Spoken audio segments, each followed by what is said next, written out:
She's a senior contributor to The Federalist.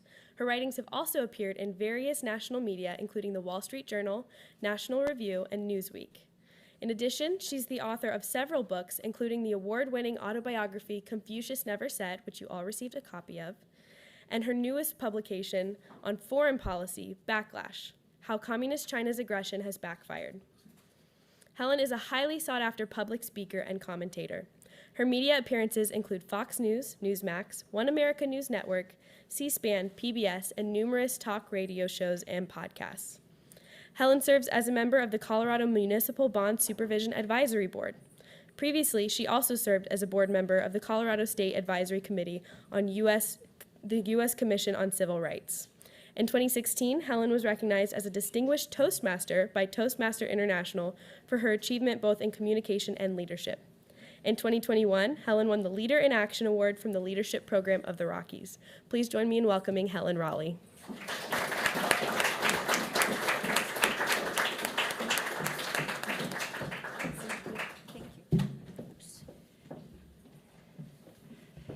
Thanks, Jamie, for that very generous introduction. I wish my mother's here, so she will be proud.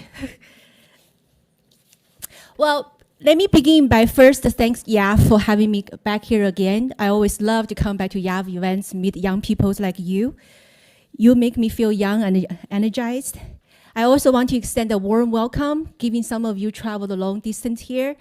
I'm disappointed nobody came from my home state, Colorado, so we need to do better, Jamie. Next time, recruit some from the great state of Colorado. Have you ever heard this saying, quote, "Those who cannot remember the past are condemned to repeat it"? I see a nodding head, so some of you heard this quote. But how do you expect to remember something if you don't even know it ever happened because your history textbook omitted and the people around you painstakingly avoid teaching it? That's why I think one of the best value added for an organization like YAV is today you have the opportunity, today and tomorrow I should say, you have the opportunity to learn something that general public have no chance to learn, and you probably will not have a chance to learn it at the government-sanctioned schools.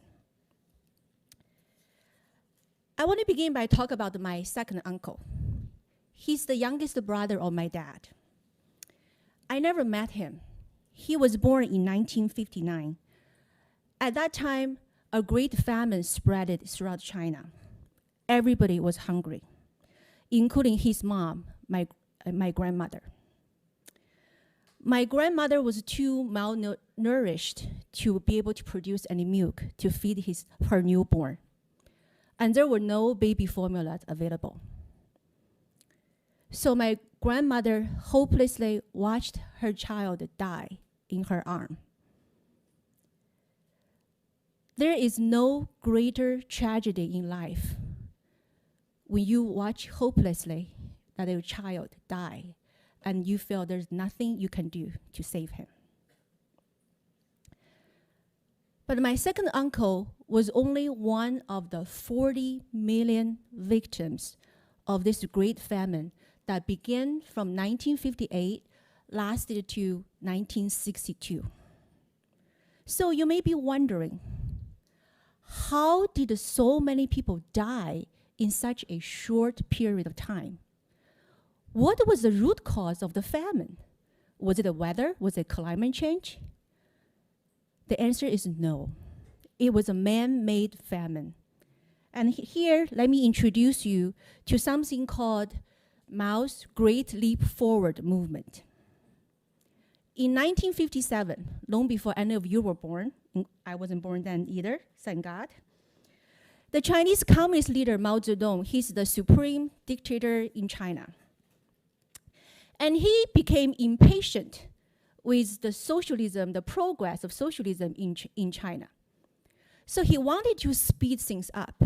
He wanted to see China become industrialized and turn China from this backward agriculture society into an industrialized nation that can compete against United States and United Kingdom quickly. So to speed up China's industrialization, he set an artificial deadline. He demanded China to produce as much steel as the United Kingdom in 15 years. Why steel? Because back then, steel production was this benchmark, this ultimate measure of a nation's industrialization. So he set this artificial deadline, 15 years, 15 years. He wants to see China produce as much steel as United Kingdom. To put this into perspective, in 1957, China's GDP per capita was less than $100. You understand what the GDP per capita means, right? In United Kingdom, the GDP per capita was $1,400. So to transform a nation with a GDP per capita from $100 to $1,400 in 15 years, to say it's unrealistic is an understatement. But in a dictatorial regime, Mao's fantasy was the policy. It was not subject to debate. So the entire country launched into this massive steel campaign. The campaign went all the way down to village level. So in my father's village, where he grew up, the village actually had production quotas, how many steels they were supposed to produce. So the villagers set up a backyard furnace to try to produce steel. Everybody had to chip in, whether you were an 8-year-old kid or you were 80-year-old senior, because they had to keep the furnace burning around the clock. So everybody had to take a shift to keep the furnace burning. In order to keep the furnace burning, they throw everything in there, from coals to wood to dry cow dung. Anything can keep the furnace burning.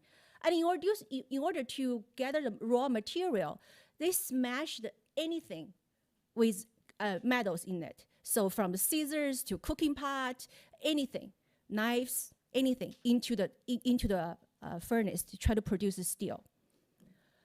With all this effort, instead of producing industrial grade steel that actually have some usage, what they produced were useless pig iron that could not be used with anything. It needs to be further processed.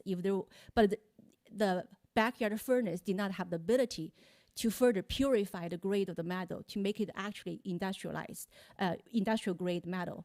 So with all this waste, tremendous resource and effort, it was a total waste of time, energy, and resource. But that's not it. Especially in the countryside, when all these people are involved to produce useless pig metals, it took away manpower that needed to take care of the field, the farms.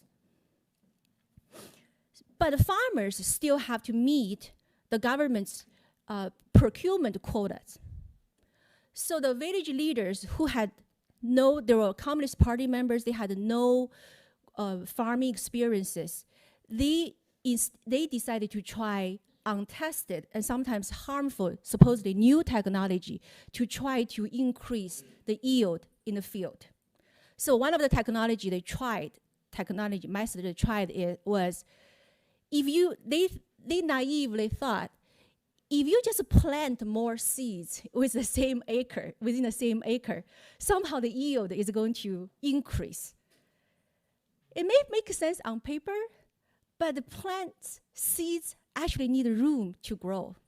So this deep, close plantation did not increase the yield in the field, but instead it depleted the soil. So they couldn't really meet the government's required production quota. So what they did, the officials were lying. They make fake numbers, fake production numbers. So instead of say, we did not have a harvest, they say we had twice the harvest this year because of this new technology. And guess what?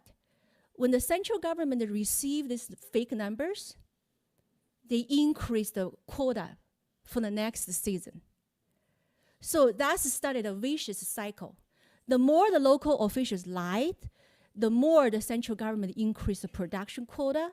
So in order to meet the production quota, farmers were forced to hand in everything they had. including the grains they saved for their own family survival, as well as the seeds they actually need to keep for next year, for the following seasons. There were many farmers who tried to resist. They were tortured, they were beaten up, they were imprisoned, and some of them were executed. Any kind of resistance was violently crushed. And with these combinations of lies, failed experiments, and the absence of labor, and the violent requisition practice, all those things led to the Great Famine from 1958 to 1962. That an estimate of 40 million Chinese people died in those few years. Besides his baby brother, my father also lost his maternal grandmother, as well as his aunt and her family of 5. I know 40 million sounds like a very big number. So to understand the scale of this atrocity, let's take a look at what happened in World War II. So the total death toll for World War II worldwide was between 40 to 50 million. So the Chinese Communist Party committed an atrocity within a few years that resulted in the scale of death that equivalent to a world war. Let that number sink in.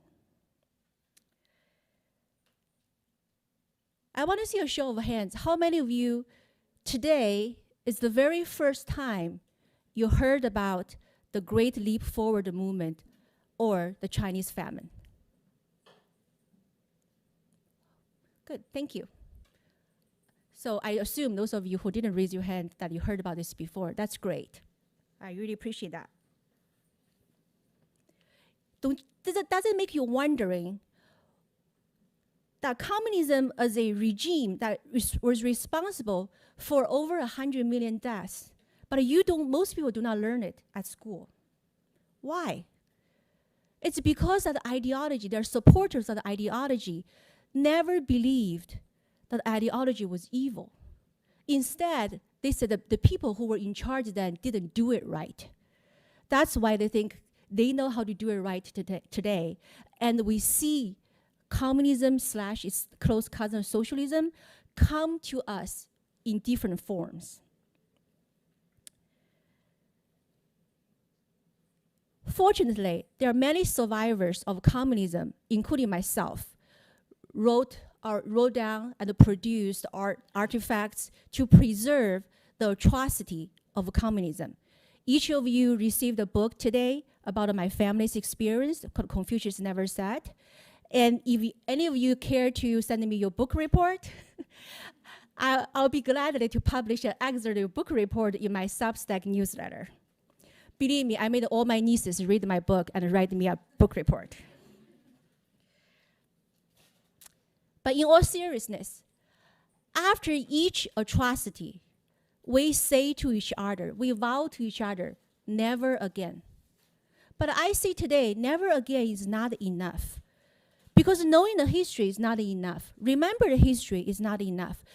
The most important thing is we learn from the history so we can avoid to repeat those mistakes as well as the tragedies that happened in the past. As you heard most recently, that in China, people are protest against the government cruel zero COVID policies. And the people who leading the protest are young people around your same age or maybe a little older than you. Do you know why? Let me give you an example. Especially for young college students in China. Last 3 years were hell for them. Their college campus was like a giant prison. They were not even allowed to take a shower regularly. In order to go to bathroom, they had to make appointment with their hall monitors. And that's just a few examples of the kind of inhumane policies. And the person who's responsible for this policy is the leader in China right now, and he acted as if he just like Mao from decades ago. because his will is the policy. Doesn't matter what kind of disasters his policy has caused. So Chinese people finally had enough, and they bravely, courageously rose up last weekend and to say enough is enough. And I don't know if you're aware, to be able to go out protest the government policies is incredibly dangerous in China. It usually leads you to imprisonment. So we should cheer them up and appreciate our ability here to exercise our freedom and especially our First Amendment to free speech. But you may still wondering, okay, you told us something happened several decades ago. How does that apply to me here today? Here's a timely example. The fanatics of climate change / green energy movement. I wrote an article in the Wall Street Journal recently to compare those fanatics that are promoting the climate / green energy movement to the Great Leap Forward movement back in China.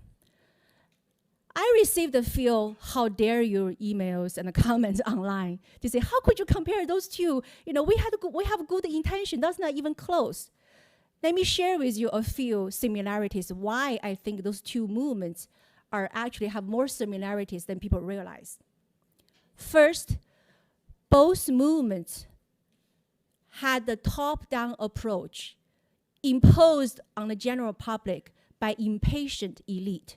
Remember earlier I mentioned the Great Leap Forward movement because Chairman Mao was impatient with the slow progress of China's industrialization. So he wanted to make things happen by sheer will. Same thing with the climate change / green energy movement.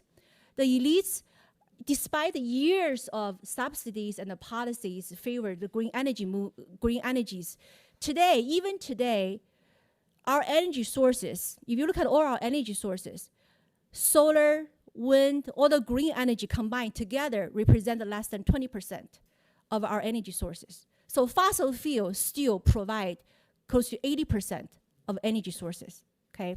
And our elite became impatient because they keep warning us. Every 10 years, they tell us, you know, the earth is we're gonna lose the earth in 10 years. When we reach the 10 years mark, they were like, oh, we meant the next 10 years. But they keep urging us, we need to do something now. They want us to do something now. They want us to get rid of fossil fuel now. So that's the first similarity. The impatience of the elite forced us to act, bend to their will. And the second similarity is this artificial deadline. Remember earlier I mentioned that Chairman Mao wanted to see China catch up with the United Kingdom in terms of steel production in 15 years. Why 15 years? There's no scientific analysis to decide that 15-year benchmark. He just wanted to see 15 years sounds like a good number. Well, similarly, the EU announced that they want to cut the greenhouse emissions by at least 55% by 2030. Why 2030? Why 55%? Because it sounds like good numbers. And here, the Biden administration, quote, they plan to achieve a 50 to 52% reduction from the 2005 levels in the economy-wide greenhouse gas pollution by 2030. Again, why 50 to 52? Sounds very accurate numbers. We can't even predict what tomorrow's weather accurately, but our bureaucrats decided they are going to cut the greenhouse emission by 50 to 52 by 2030. Artificial deadlines. Again, as I mentioned earlier, despite years of subsidies and the policies, green energy, the so-called green energy, still only represent 20%, can only meet 20% of our energy needs in the entire economy. The rest, we still have to rely on fossil fuel. But the demand from the climates, they are divorced from reality, the law of nature, and economics. And they made themselves become the laughing stock. Have you heard, many of you from California, so you probably heard this summer, not so long ago, your governor announced California going to eliminate all gas stations by 2030. Why are they so in love with the number 2030? 2030 is going to be a hard year. Oh, I should say 2035. It's slightly different, 2035. So one week later, after the governor made that announcement, California state government urged electronic vehicle owners not to charge their EV vehicles because there's an electricity shortage. So for those of you who live in California, by 2035, you better have strong legs. Because if you can't charge your EVs, you're only allowed to drive EVs. So if you cannot drive EVs, you better have strong legs so you can walk to places, okay? So that's another similarity. And then another similarity is both movements shut down public debates and dissent. Try to go out on the street and announce you do not believe in climate change and you are for fossil fuel. You're not going to go into prison, but the cancel culture will shut you down socially, professionally, and probably even economically. And the most crucial, last but not least, the most crucial similarities between China's Great Leap Forward movement and today's green energy movement is they both result in disasters. I got some pushback when my article was published. Some people say, you cannot possibly think green energy would cause famines like the Great Leap Forward movement did. Well, let me share this with you. Europe today is going to face, is quickly in the process to face an energy-driven recession because Europe has aggressively shutting down its coal plants, its nuclear generators are cutting back, refuse to finance oil or gas productions, and ban the fracking. So particularly in Germany, you know the winter is coming.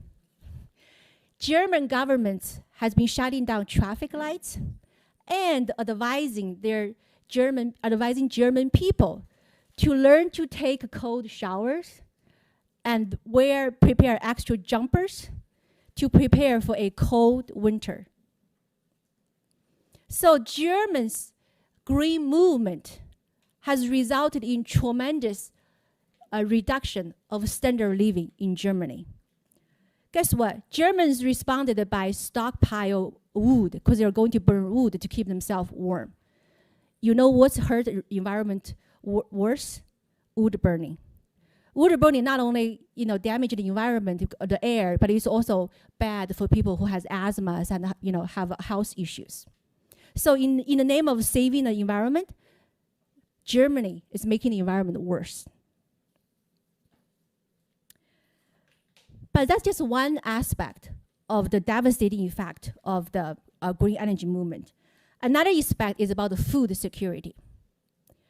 If there's only one thing you remember, you take away from today, well, actually it should be two things. First thing is you should walk away knowing, many of you probably already do, communism is evil. But second thing that we do not talk about very often, I really, really want to emphasize today, is that energy is food. Food is an extension of energy. Let me give you an example. The worldwide population just hit 8 billion. You probably heard about 8 billion people. The only reason farmers are able to produce enough food to support 8 billion people on this planet, even at the same time when the numbers of available farming land had been reduced, is because of one thing: synthetic fertilizer. Synthetic fertilizers are considered one of the most magic invention in human history. it drastically improved the yield per acre. That's how the farmers were able to produce enough to support a growing population on this planet. Does anyone know where does synthetic fertilizer come from? Yes. It's nitrogen from the air. They use so what they do is they pretty much combine that nitrogen with hydrogen to basically like they use nitrogen from the air and combine it with like soil and use that and put that into soil in order for the plants to grow. But to do that process, it's a very long industrial process that needs a lot of heating and a lot of energy usage to actually put the air nitrogen into the soil. You know what else has that nitrogen? Natural gas. 90, but you know, your answer is generally correct, but it's not from air, mostly from natural gas. Yeah, so if you look it up, between 80 to 90% of the synthetic fertilizer come from natural gas. So if you cut back natural gas production, guess what happens? The price of synthetic fertilizer going up. The price of synthetic fertilizer going up, the farmers going to have to respond by cutting it back. That means it's going to reduce their production. And synthetic fertilizer is just one aspect of how important energy is to today's modern farmings. Farmers also need the diesel field to run their tractors and their productions to both planting as well as harvesting. They need the diesel to ship their productions from place to place. Farmers need the propane gas to keep their grain dry, so their grains can be stored for a long time. Most of those elites, I should say almost all of them who advocate for green energy have no idea how much today's modern farming depends on energy, fossil fuel. That's why I really, really want this to sink in your head, that energy is food. Food is the extension of energy. So what happens? What happens when we do not use synthetic fertilizer? Well, ask people in Sri Lanka. Sri Lanka is this very small country in Southeast Asia. And they did an experiment. Last year, the government, at the urge of the Rockefeller Foundation, they banned synthetic fertilizer overnight and went to organic farming. This year, this nation, this small country, that the rice is a staple food for people there. They not only need the rice to survive, they actually, exporting the rice productions in order to exchange for foreign reserves to buy other necessities. Okay, so this nation used to be when they used synthetic fertilizer, they used to be self-sufficient. This year, after they banned synthetic fertilizer, the rice production dropped 50%, more than 50%. The price of the rice went up 80%. There were widespread hunger, and the hunger led to political unrest. People were so angry, they rushed into the presidential palace and drove their president out of the country. That's what happens when you do not allow when you do not allow farmers to use synthetic fertilizer. That leads to hunger. Actually, even President Biden, as well as the president of the World Bank, they are among the people who predict that there is going to be a worldwide famine in the coming year. Of course, they refuse to blame themselves for their policies, but even they cannot avoid it without gloomy prediction, because energy is food, and food is an extension of energy. So I do not think it's a far-fetched idea to compare the disastrous result between China's Great Leap Forward movement to today's, I call, Green Leap Forward movement.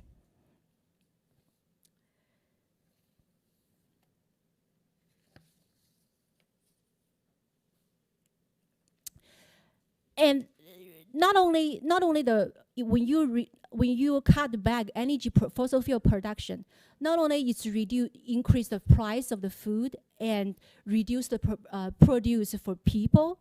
Also keep in mind, like produce such as corn and soybeans, they're also important animal feed.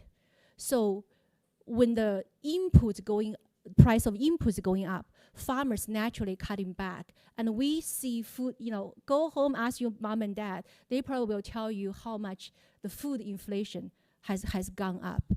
So for the first time in decades, people in the West, from United States, United Kingdom to Germany, first time started experiencing a decline of standard of living because of our war on fossil fuel. So I want to clarify, I am not anti-environmental productions. I do think as a global, as a human being, that we each have the responsibility to be a good steward of our environment, to do what we can to take care of it. But I do not believe having a war on fossil fuel. I do not believe a policy that divorced from reality, from logic, from economics, from nature is actually is the right approach. And I think you should, as young people, you often hear this, that the future is yours. And I don't think that you should accept a lower standard of living. You should not accept other people's policy failure as a fact of life. Do you really want to just wear extra jumpers in the winter, take a cold showers, and half starving? Do you really want to envision that is going to be the life that you are going to live because of somebody else's policy mistakes? You are not saving the environment. And if you look at the history of America, United States today is the only advanced economy that's actually reduced carbon dioxide emission, CO2 emissions, because our fracking, our usage of natural gas. We have abundant production energy resource of natural gas. And those actually, we are the only major economy, not even Europe. Despite Europe's war on fossil fuel, they actually have to resort to turn on their coal plants from time to time because the sun doesn't shine all the time, the wind doesn't blow all the time, and there's a lot of shortcomings with the energy stability of green energy. So United States is only major advanced economy actually see a reduction of CO2 because our entrepreneurial spirit as well as creativity and innovation. So here's the lesson I want you to take home is that through innovation, creativity, and the free markets, you can both take care of the environment, leave your children and grandchildren with a beautiful environment, as well as maintain or even improve standard living, not just for you, but for people around you, for the rest of the world too. So if your intention is really to do something good for the future generation, do not declare war on fossil fuel. Think it through innovation, creativity, and the free market. And the essential lessons from China's Great Leap Forward movement is this. Politicians' insistence on a total transformation of a society through sheer willpower, while ignoring reason, logic, truth, and the law of economic, inevitably result in catastrophes. As Mark Twain reminded us, quote, "History doesn't repeat itself, but it rhymes." Europe's energy crisis, California's power outage, and the lower quality of living we see in Europe as well as here in the United States, those are all the warning signs that today's green energy revolution has set humanity on a fast track to another man-made disasters.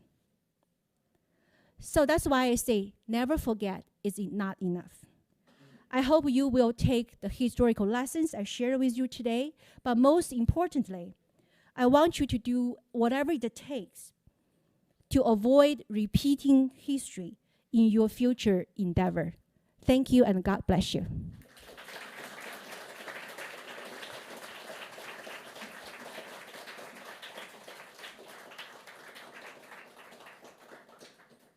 We will now take questions. Please state your name, where you're from, where you go to school, and just one brief question, please. So if you would just raise your hand if you want to ask a question.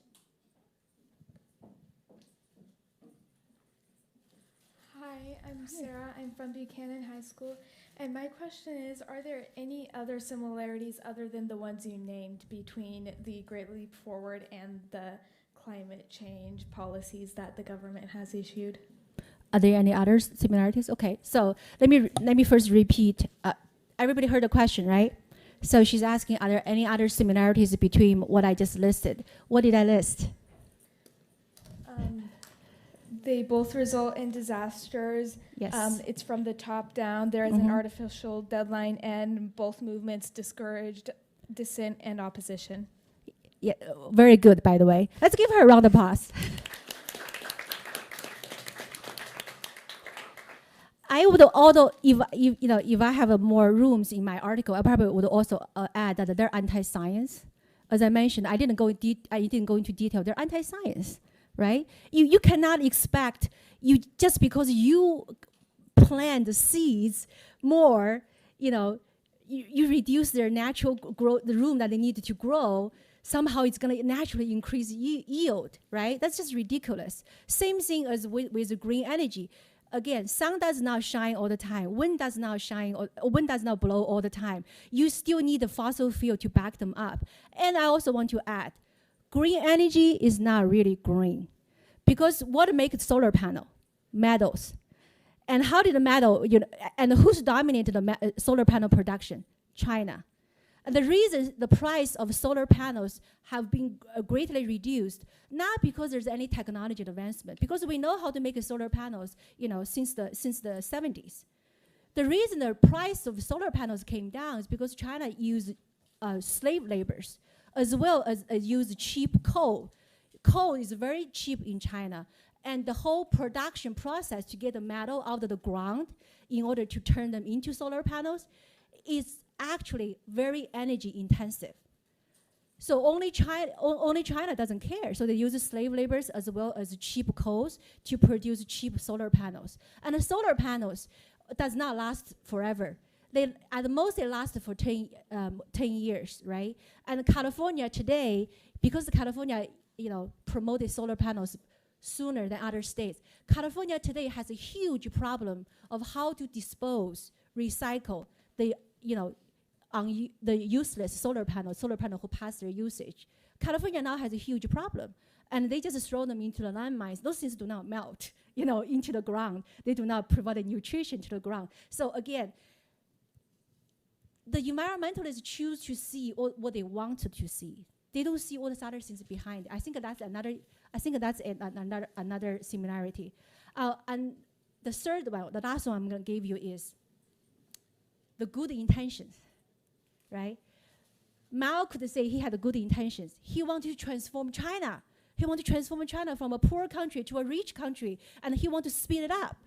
Same thing with green energy advocates. They want to save the planet. They want to protect the environment. But a good intention does not always lead to good results. So you cannot judge a public policy based on the intention of the people who are promoting it, what their intention is.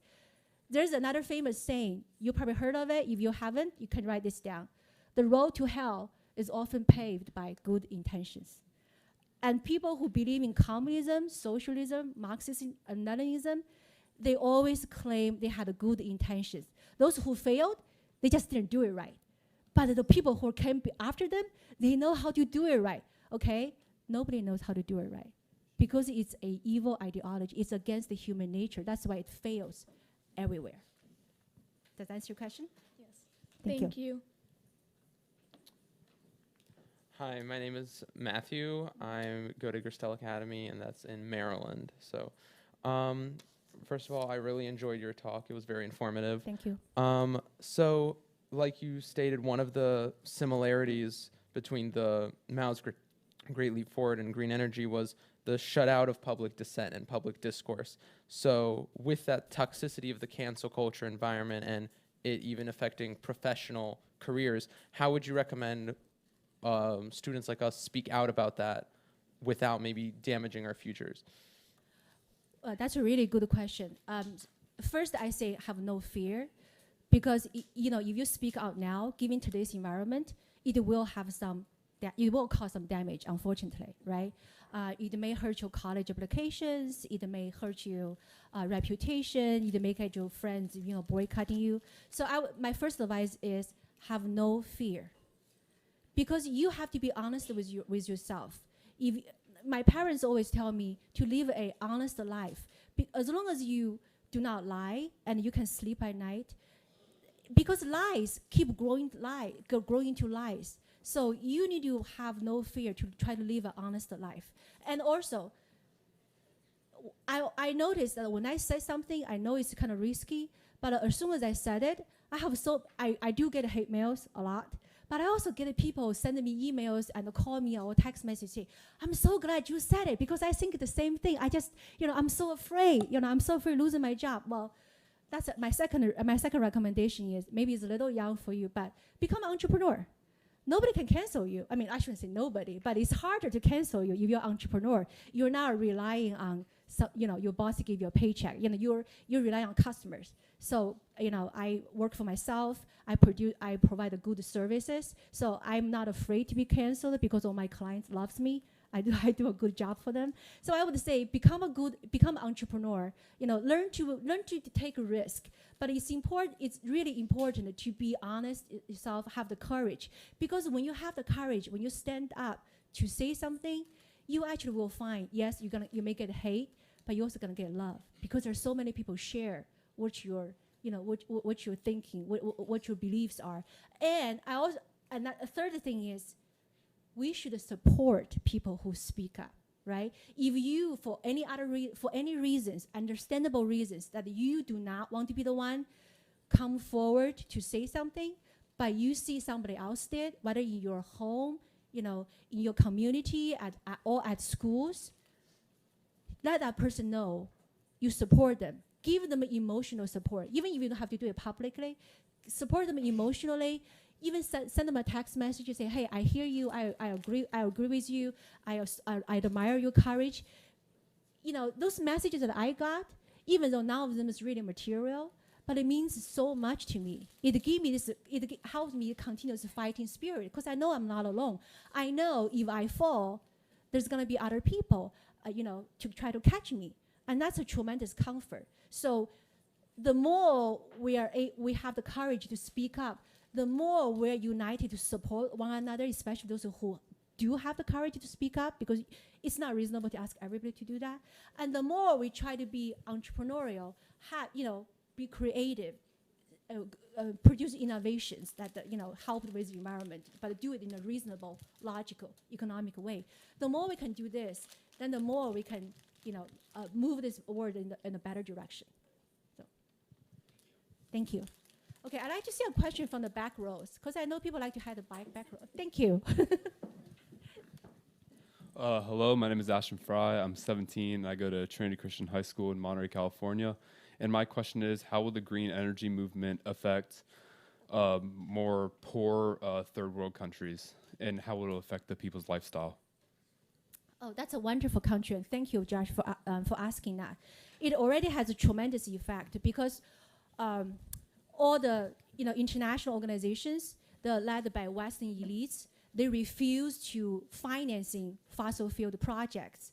And so think about it. If you live in a third world country like Sri Lanka, right?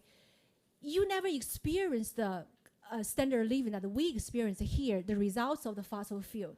So you never even get to live in that kind of standard of living. And then now the international organization tells you, no, we don't want you, we want you to go organic farming. We do not want you to finance the fossil fuel.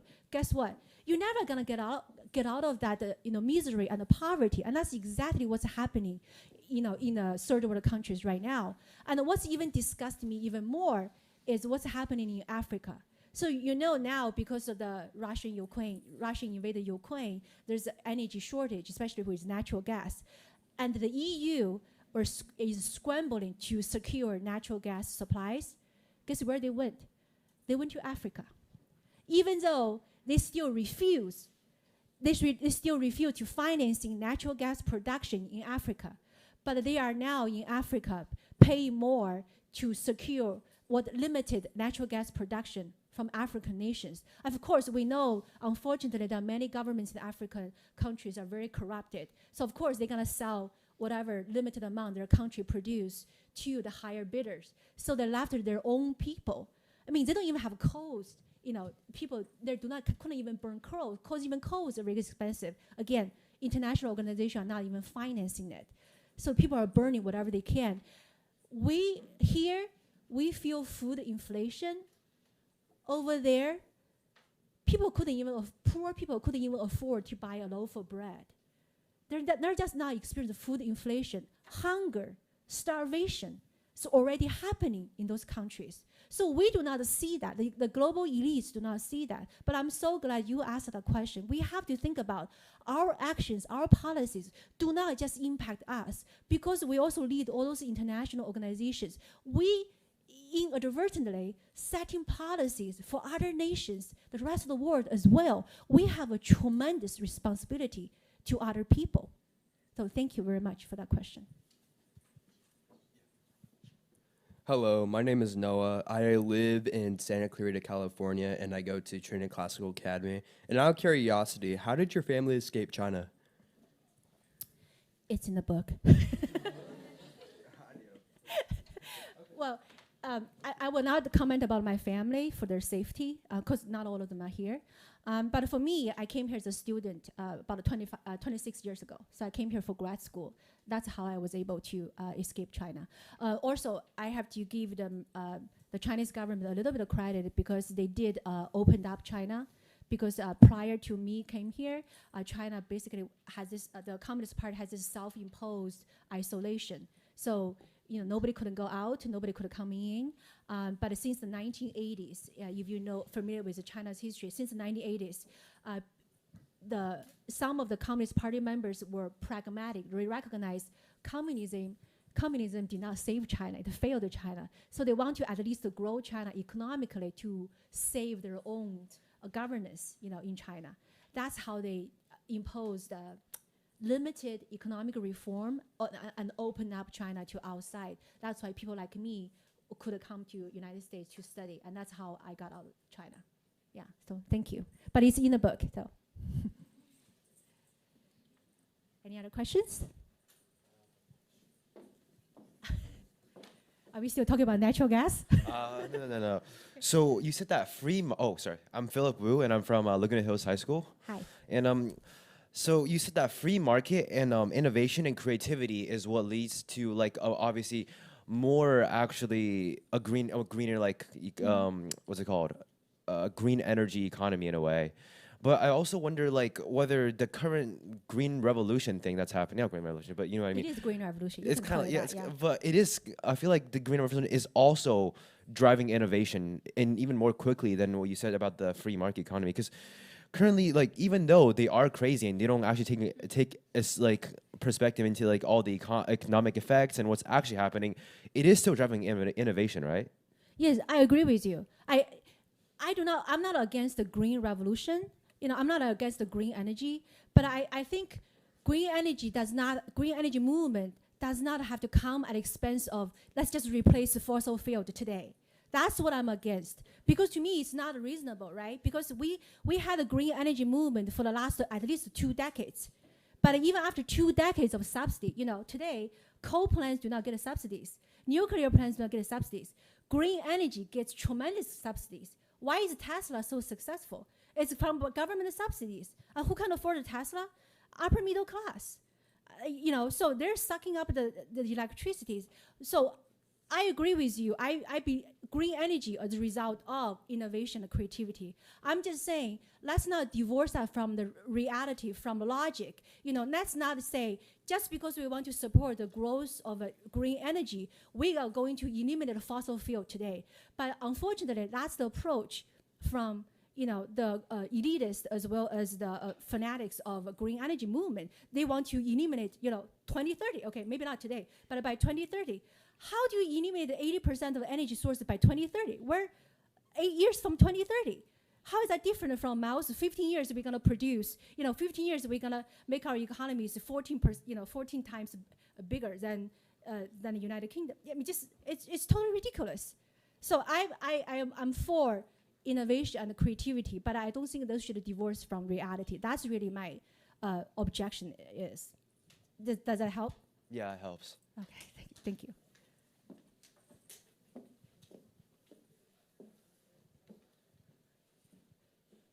Your last call.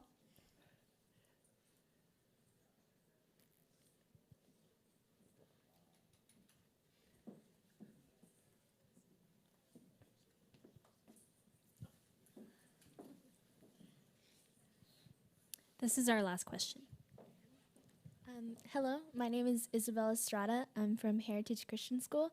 And I was wondering, you brought up a lot of ways that how fossil fuels is necessary for our food and for our standard of living. And you brought up like synthetic fertilizer and stuff like how we need nitrogen and gasoline for farms and stuff like that.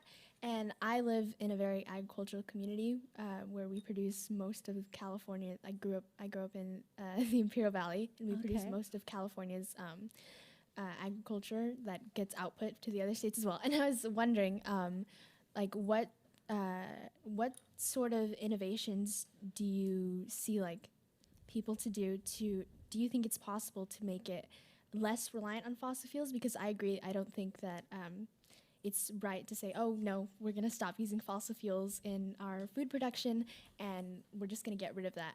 But do you see it's a possibility as people being able to make that a more green and less reliant on fossil fuels, or do you think that that shouldn't be done? Thank you for that question. And I will throw that question back to all of you, because I'm not here to produce innovation and creativity. That's your job, and that's your future that you're trying to save. Again, as I said, I am not against environmental protection, and I do believe we all should be good stewards to protect Mother Earth, right? If there's things we can do that's less damaging to the environment, we should, by all means, to do that. But we should do it in a logical fashion, based on reason, based on science, based on data, and also think about all the intended as well as unintended consequences. You know, I want to leave you with this. If some of you are probably gonna go into public policy, you have to be aware. Public policy fundamentally is about trade-offs, okay? Because we have limited resources. So when you have a public policy, it's about trade-offs, and you have to know. That's why it's going back to good intentions. Because I'm sick and tired of politicians, both from the left and the right. When they promote something, they always talk about their good intentions. Good intentions do not often bring good results. You know, public policy, you need to be able to make trade-off to say, how is this policy actually with both intended and unintended consequences, or your innovation, your next creative, creative output, let's just say, how is that actually going to benefit as many people as you can, and at what cost, right? Again, if you look at the solar panels, people who drive Tesla, they only look at, oh, I'm just plugging this right now. I'm not using gasoline. Where do you think electricity come from? Again, 80% of electricity were produced by fossil fuel. So you cannot, and that's a trade-off, right? And you have to be able to challenge that and if you're gonna be able to innovate and create something that not only better for the environment, but also eliminate or minimize all those other trade-offs, then that's a really, really good approach. This is not against the solar panel, this is not against the wind turbines, but again, you have to think about whether you evaluate your output, your creativity, your innovation, as well as a public policy. You have to be honest with yourself and others, challenging them to think about the trade-offs, especially those unintended consequences. They can't justify something simply based on good intention. Remember, the road to hell is often paved by good intentions. Thank you.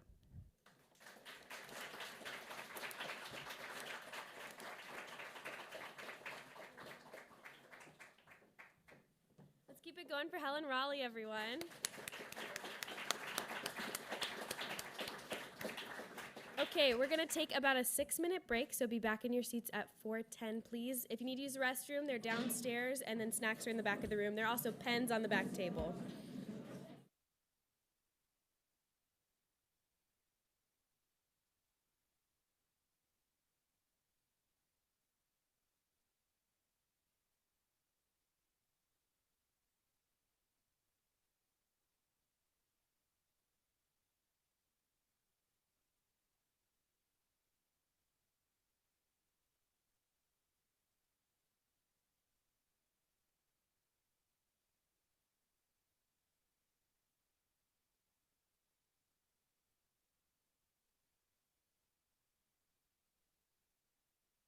them.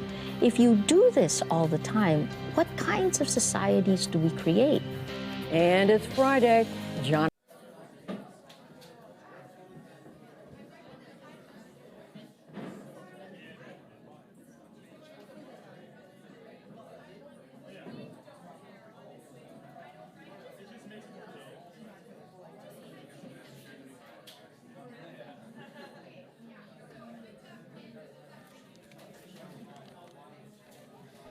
All right, if you could take a seat if you haven't already, please.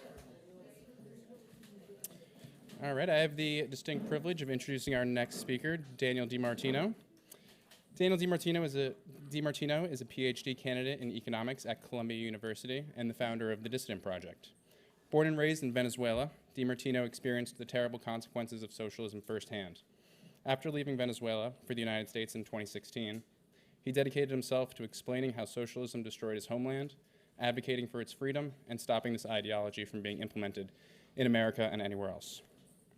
Daniel has appeared dozens of times on national TV channels such as Fox News, CNN, and has written for the USA Today, National Review, and other news outlets, and speaks regularly at college campuses, high schools, and events all over the country. In 2022, DiMartino founded the Dissident Project, the only speakers bureau in the nation that sends young immigrants to high schools at no cost to teach students about the evils of socialism, of socialist regimes they fled. DiMartino is also a graduate fellow at the Manhattan Institute, where he focuses on high-skill immigration policy, and the Freedom and Opportunity Fellow at the Job Creators Network, advancing free market economics and reaching out to the Hispanic community. Please join me in welcoming Daniel DiMartino.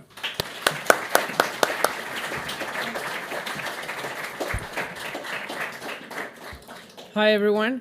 When was the last time that you guys went to a pharmacy? Was it recently? Has anybody been to a pharmacy last month or something? That's a lot. I went today, I went to CVS in Carrillo Street, I think it is, the street here, because I had to pick up a prescription and I forgot to bring it when I came from New York, and I just called the physician's office and I told them, hey, I was literally on my flight in JFK, and I remember that I forgot the prescription and I didn't want to miss it. And so I called, can you send this prescription to Santa Barbara, California? And they said, yes. It was a 5-minute call while I was on the airplane, and they sent it. I came here and I picked it up. That would have been impossible 6 years ago when I lived in Venezuela, right? That would have been a procedure where I would have gone to the pharmacy, I would have waited hours, they wouldn't have given me the drug, they would have taken me my fingerprints, they would have told me that it's over my quota, they would have told me that it's not available, or maybe I would have had to bribe someone to get it. That is what socialism made the country do in difference with what happens in the United States.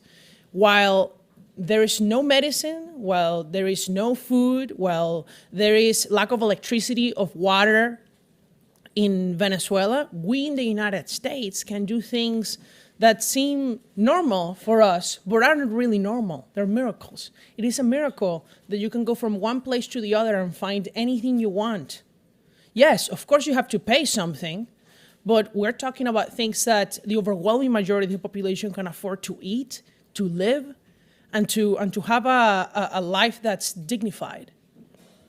Now, to understand how socialism destroyed Venezuela, we have to understand how Venezuela was before socialism took over. Can you go to the next slide?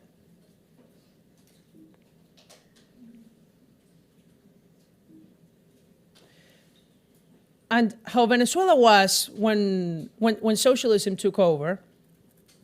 Give me 1 second, guys.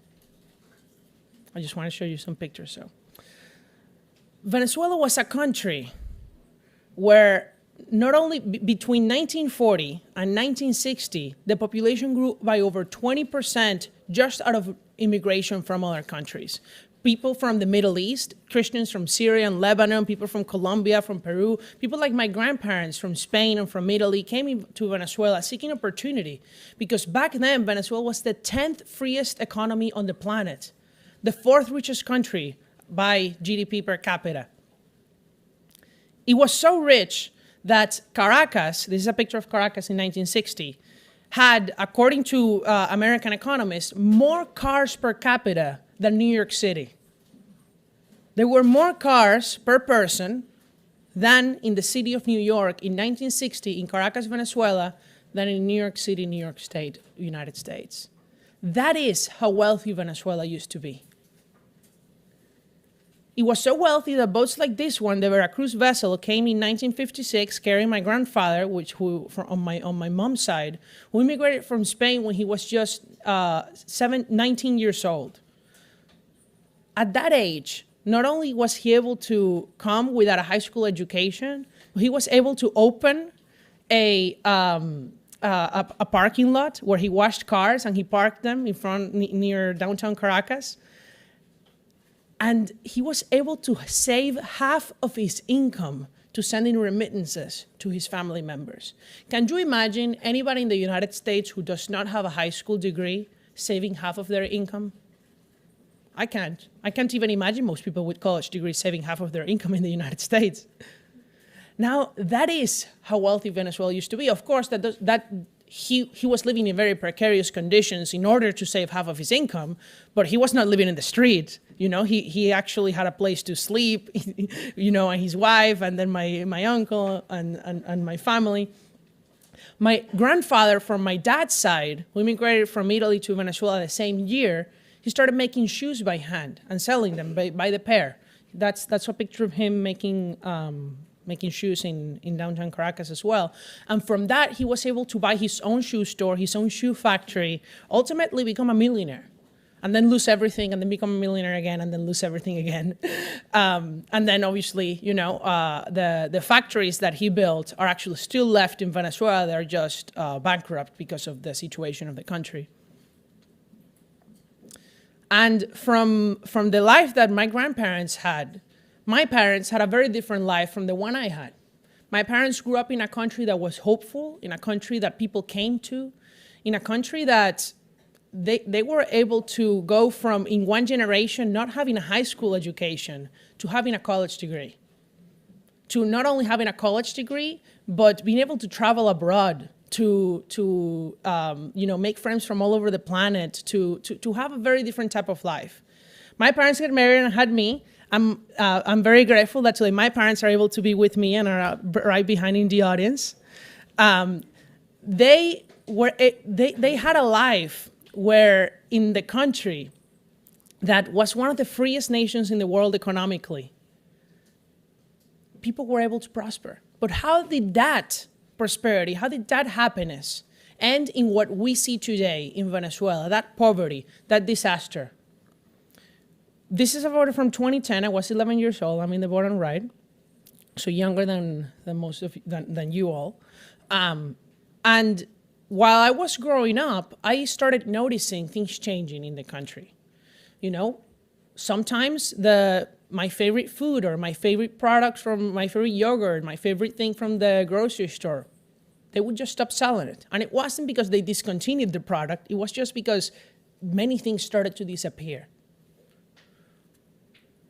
And after a country that received millions of immigrants from all over the world turned into a country where that pack of cash that I had in my hand was the price of a movie ticket. Imagine having to carry a pack of cash, of say $100 bills, because that was the largest bill in Venezuela, and that would be the price of going into a cinema and going to watch whatever, the new movie of Indiana Jones that's gonna come out. I don't know if you guys watched the trailer, right? Yeah, so I'm gonna watch that one. And so that is the situation in the country. In the country with the largest oil reserves on the planet, Venezuela has the largest oil reserves on the planet, you didn't know. People have to line up for gasoline. You know, Milton Friedman once said that if you gave the desert of the Sahara to the government, after 5 years, you would have a shortage of sand. In Venezuela, we gave the largest oil reserves in the planet to the government, and after several years, we had a shortage of gasoline. It is the exact same thing happening, except that for sand, it is for it is for gasoline. And while it is funny, it causes a lot of disasters and a lot of suffering, right? It is not funny to have to be in a line for over 24 hours to get gasoline, get assaulted, robbed, or maybe kidnapped while you're waiting in line, only to get gas so that you can go to work and you can feed your family. And not only was there a shortage of gasoline, not only was there hyperinflation, but shelves that used to be full of things, that used to be full of products, now were empty. Now the Venezuelan regime told us not only that we couldn't buy things, at a certain price, or not only did they take over some companies, but they started telling us which day of the week we could go to the grocery store. Imagine that not only are things not available, but the government would tell you, based on your ID number, say your social security number, which day of the week you can go and buy things from a store. Because my ID number in there in number 1, there was a period of time in which I could only go to the grocery store Mondays and Saturdays. My dad too, because unfortunately he also entered in number 1. My mom had Tuesdays and Saturdays. So, it was Tuesday, so it gave us more slack, right? Because the issue with having the same day is that you don't know when the truck full of things is going to arrive to the store. Therefore, you would rather have different days than just one. This is all things that you don't have to think about in the United States. Imagine having to go through your daily life thinking about, is there going to be electricity in my apartment tonight? Do I need to go up the stairs? Do I need to take the elevator? We had my grandmother living at home. She couldn't go up the stairs, all that. Sometimes we had to make her go up the stairs. She needed to go up the elevator. I got trapped in the elevator so many times, I can't count. My grandma has elevator PTSD. It is just all these little things that make your life unlivable. It is things that make me, sometimes I think maybe I should go back to Venezuela and visit some friends. And then I think, what would it be like when I landed? I would already be stressing over the fact that, will there be water? Will there be electricity? Are they going to rob me? Am I going to find the things I need? It's that psychological warfare that socialism caused in our heads.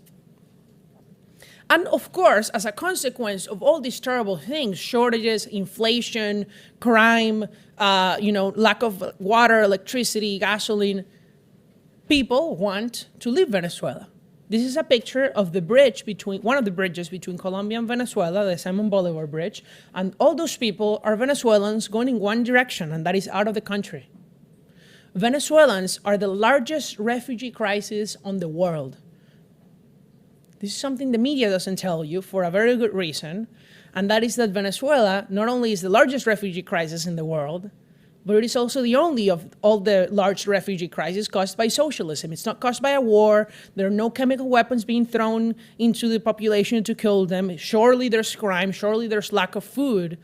But this is not, Russia invading Ukraine. Yet there are 7.1 million people who have left our country. There are only about 6.5 million Syrian and 6.5 million Ukrainian refugees.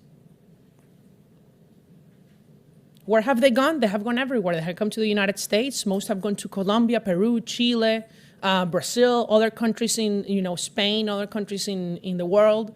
Today in Colombia, over 2 million refugees live there from Venezuela. Over 2 million live in Peru. Peru is over 10% Venezuelan now.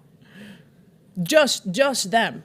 And interestingly enough, for all the people who say that the United States is a racist, a xenophobic country, or whatever they accuse us of, the reality is that Venezuelans are highly discriminated in the rest of Latin America, but not in the United States. I know friends who have lived in Panama, who have lived in Peru, who have lived in Argentina, who because of their accent, because that's how you differentiate people from Latin America from different countries, you guess by their accent. That's literally the only sure way to know where somebody's from. They will tell you, go back to your country because you're from Venezuela. Or they will tell you, they use other despective words to our nationality, something that none of these Venezuelans have ever experienced in the States. But all of this is to arrive to the point, how did the richest country in Latin America, how did the fourth richest country in the planet go from that to being one of the poorest in the world and being the largest refugee crisis in the world? How did a country that received millions of immigrants go from receiving them to sending them? How does a country go from exporting oil to exporting people? And that is the story of Venezuela, and that is caused by one thing, and that is socialism. It is not corruption in general. It is not the oil industry. It is not US sanctions. It is socialism. And it is because of these three specific policies that all socialist regimes try to implement. And these are nationalizations of the means of production. That is what? The government comes and takes over your business. The government came and took over, literally, the president of Venezuela, Hugo Chavez, walking the street, go around people's stores and go, expropiese, which means expropriated, which means the government takes it over. And by executive decision, they can take over your property. No compensation required. And even if there was compensation, the result would be the same. Then, not only would they take over people's property, supposedly because the state can manage it better, right? Because the government can do a better job than you can to run your own business. The many businesses that were left private were subject to massive government intervention. And that is price controls and currency controls. If you wanted to import something from abroad, the government would have to approve international trade and award you the foreign currency. Not only would they control international trade, but they would control domestic trade. If you wanted to sell something at a price that you agreed upon with somebody else, the government will tell you no. This is the price of coffee beans, this is the price of rice, this is the price of steak, this is the price of chicken, this is the price of flour, of toothpaste, of everything you can imagine. That is a price cap. The consequence of a price cap, if you learn a little bit of, intro to microeconomics, is that if you cannot profit from selling something, why would you sell it in the first place? If I tell you, does anybody here run a business or sell things at school? I used to sell some things in school. You did. Or things you make. If the cost of making something is $10, and the government comes and tells you that you can only sell that product that costs you $10 to make $9, would you even make the product in the first place? No. Why would you sell at a loss? So you just stop selling. And that's what many grocery stores had to do. And that's why we had shortages in the first place. So people had to turn into the black market. My mom, to supplement her income, she started making chocolate bonbons. So that is, like if you, I don't know, we did it for like marriages, first communions, usually religious occasions that people hired her to bring the chocolates, the desserts for the party. And that required, what was the main input of chocolate bonbons? Chocolate, right? Well, the government decided that it was up to the government to regulate what the price of chocolate would be. And that price, of course, was very low for the producers, for the agriculture, for the farmers of the beans, for the processing facilities. So we had to go buy it in black bags hidden from the police, put it in the car, hoping that nothing would, nobody would find out. All of this was illegal. It was illegal to buy chocolate and to sell chocolate bonbons. So that woman right there is a chocolate trafficker, okay? And that is a serious crime in Venezuela. Thankfully, she's not there, right? But that is what the government made us do, and that is what socialism is. It's government intervention in the economy to an excessive degree. And then to top it all out, the reason we had hyperinflation is that the government came on and said, it is your right to have housing. It is your right to have healthcare. It is your right to have education. It is your right to have food. Because let's be honest, people go and talk about the right to healthcare, but before healthcare, there's food, okay? Food is more important than healthcare. Food came before hospitals, okay? Humans have been feeding themselves way before we created hospitals. And if something should be a right because it's necessary to live, it should be food, right? So the government came and said, all of these things are your right. And because they are your right, we're going to give them away for free. And that means we're going to subsidize it heavily. We're going to have all these social programs designed to give the poor all these things at no cost, bring these bags of food to people, build public housing for everyone, build new hospitals, build new universities so that anybody can get a free college degree everywhere. College degrees that end up being worthless because it was just a machine of papers and certifications, not actually of learning. But regardless of that, all of that costs money. And where did that money come from? Well, Venezuela had the highest, largest oil reserves in the planet, but the government owned the oil industry. Production was not keeping up because, the incentives just don't work when it's a government enterprise. Unlike a private enterprise, right? Why does a private enterprise work? When you sell things, you said, right? What is your goal when you sell things? Make money. To make money, that's right. But how do you make money? You try to reduce cost and increase revenue. You increase revenue by increasing sales, and you reduce cost by maybe trying to find the cheapest material that your customers are still satisfied with so that you don't sacrifice sales. But what does the government do? The government does not maximize profit. The government maximizes votes. Politicians maximize votes because they want to stay in power. How do you maximize votes? You don't want to increase sales and reduce costs. You want to increase costs. You want to hire more people than you need. You want to lower the price so that people are happy and vote for you.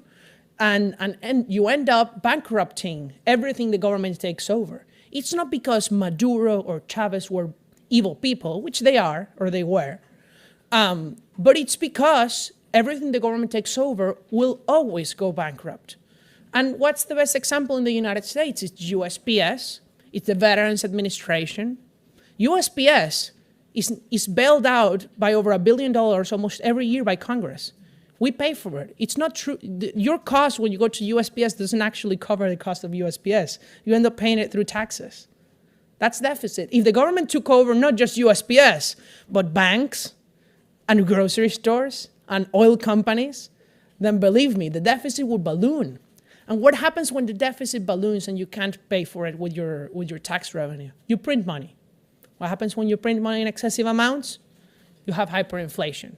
It's the same thing that happened in Germany in the 1920s, in Zimbabwe in the early 2000s, and in Venezuela today. Now, why is Venezuela such a unique case? Why should you even care about Venezuela? Well, because Venezuela is the only country that ever elected its way to socialism and destroyed a once prosperous nation.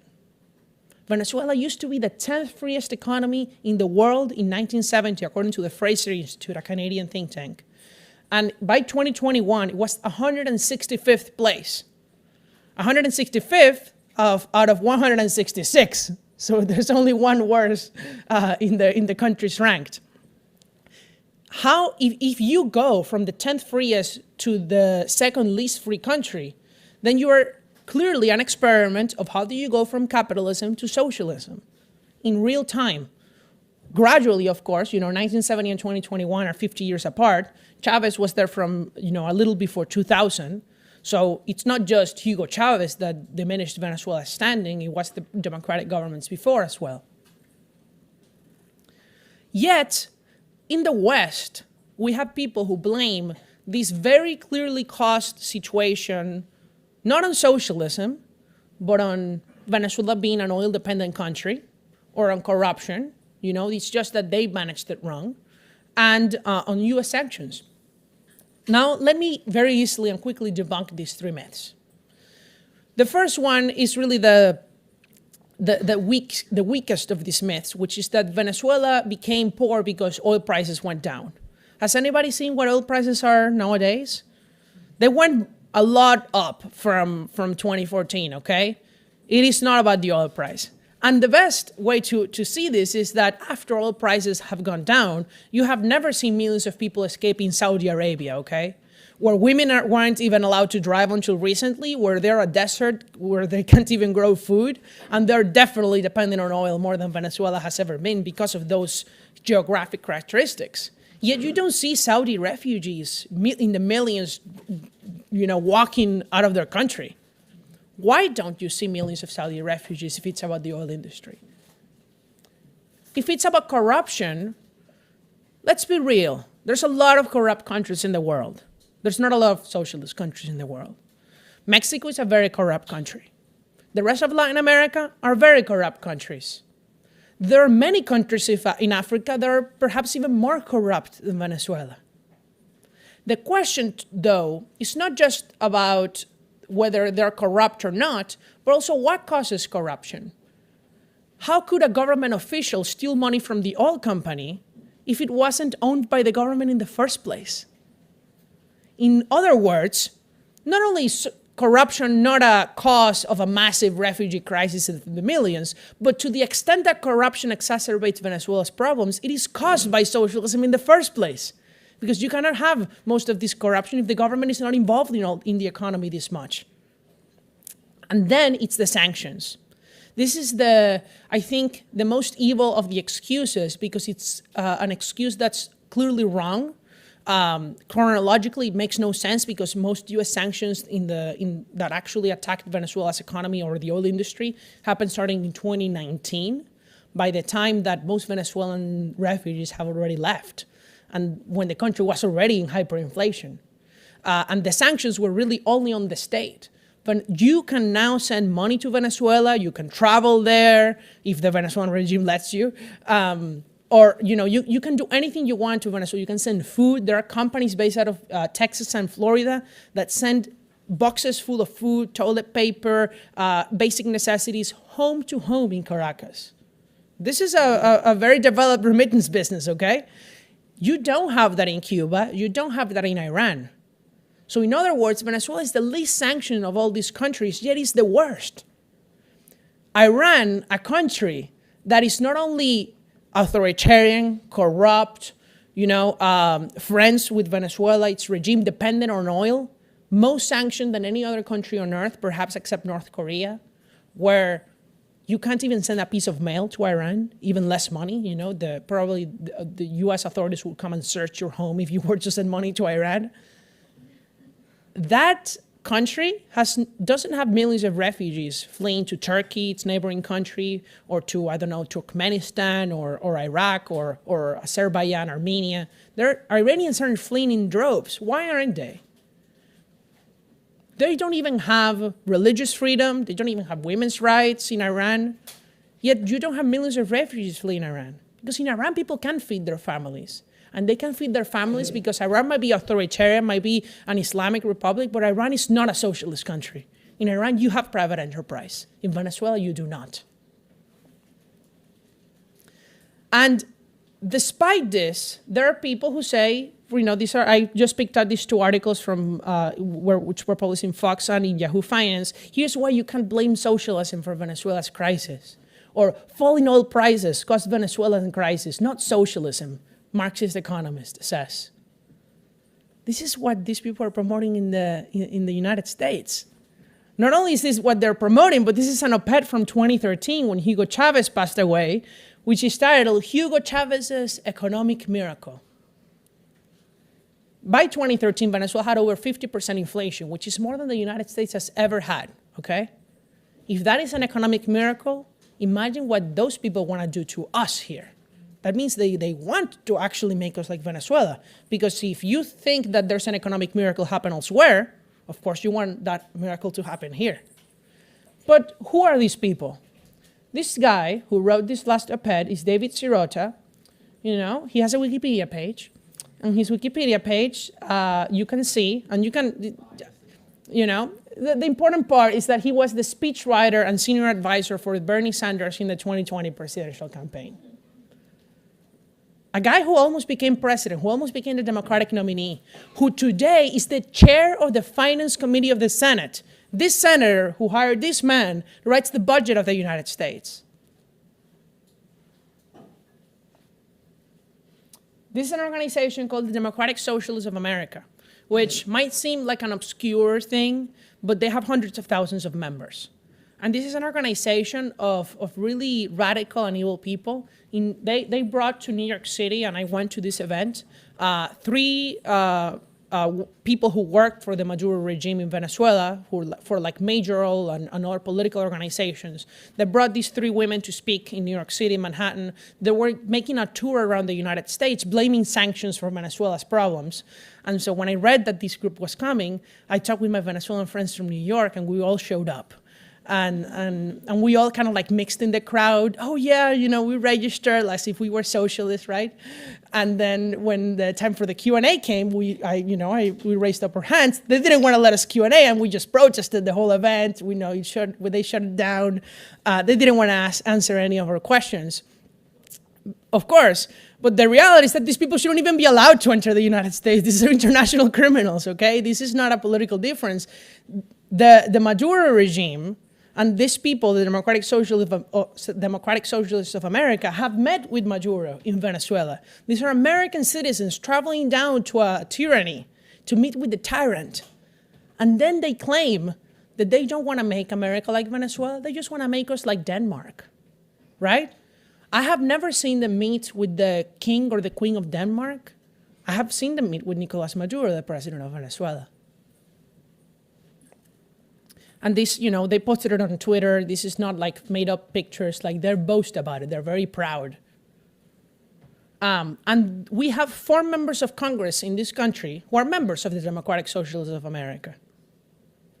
Now you tell me if you think this is okay, because I don't think it's okay. I think that if you want to increase the size of the welfare state, if you want to increase taxes or something like that, we can have a conversation about those things.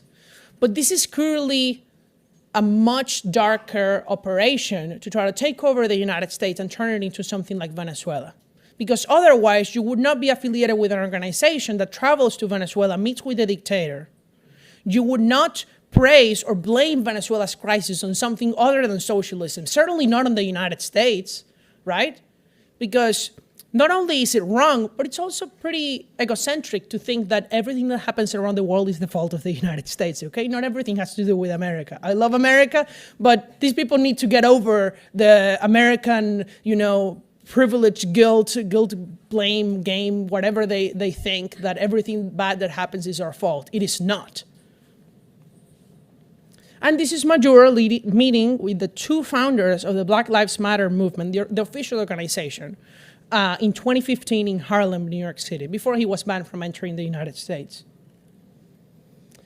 Now, Maduro, in addition to 3 of the other main members of the regime, there's more, but I only could fit these 4 in large pictures for you, are actually indicted by the Department of Justice, and Maduro has a $50 million price on his head and $10 million for the others, 2 of whom the 2 on the right have actually been captured and are in U.S. custody. And this is a real, I did not make this up. Like, I actually copied this from the Department of Justice website. I did not make this up, this image. So these are international criminals that American citizens are supporting and meeting with. And our law enforcement agencies don't even take action on these Americans. Now, how is this related to these myths that, these people just want to make us like the Nordic countries? Maybe, Venezuelan socialism is wrong. I think we can all agree with that. Maybe Nordic socialism is different, right? Well, let's begin. How to think about so-called Nordic socialism, what the government system is in Denmark, in Sweden, and in Norway. These countries have a lower tax on corporations than the United States. Norway, Sweden, and Denmark tax their corporations, or businesses that are not sole proprietorships, but like listed in the stock market, say Apple, Google, etc., at around 20 to 22% per year there as a rate. The United States has a federal corporate tax of 21% plus many state taxes on top of it. These countries don't have state and local taxes on corporations. So, and this is even after Trump's tax cut, right? So even after Trump's tax cut, we tax corporations at a higher rate than the Nordic countries. If we were to follow Joe Biden's and the Democrats' plan, we would actually be taxing them at over 50% higher rate than in those countries. So these so-called socialist countries tax their corporations less than we do.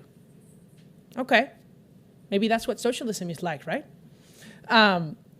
the average tax burden on workers in Sweden, Norway, and Denmark, that is the worker making the average income in those countries, not the same income in the United States as there, but like a worker making the average income in each of these countries, what's the tax rate they pay on average and all of, combined from all the taxes the country imposes?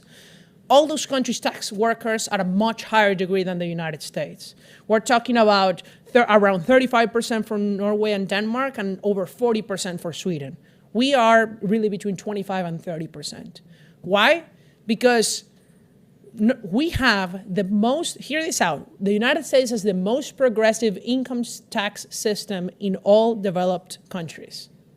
What does that mean? It means that we tax the richest 1% at a rate much higher than the bottom 50%. Why? Because the bottom 50% of Americans pay almost no income tax at all after all the deduction on tax credits. In all these countries, everybody pays income tax, okay? And how they fund their very generous welfare systems is by taxing everyone. It's not by taxing the 1%. The math doesn't work out. Even if you were to take all the wealth, and I'm not talking income, I'm talking wealth, like you were to come and Joe Biden will go and say, Jeff Bezos, you don't own your home anymore.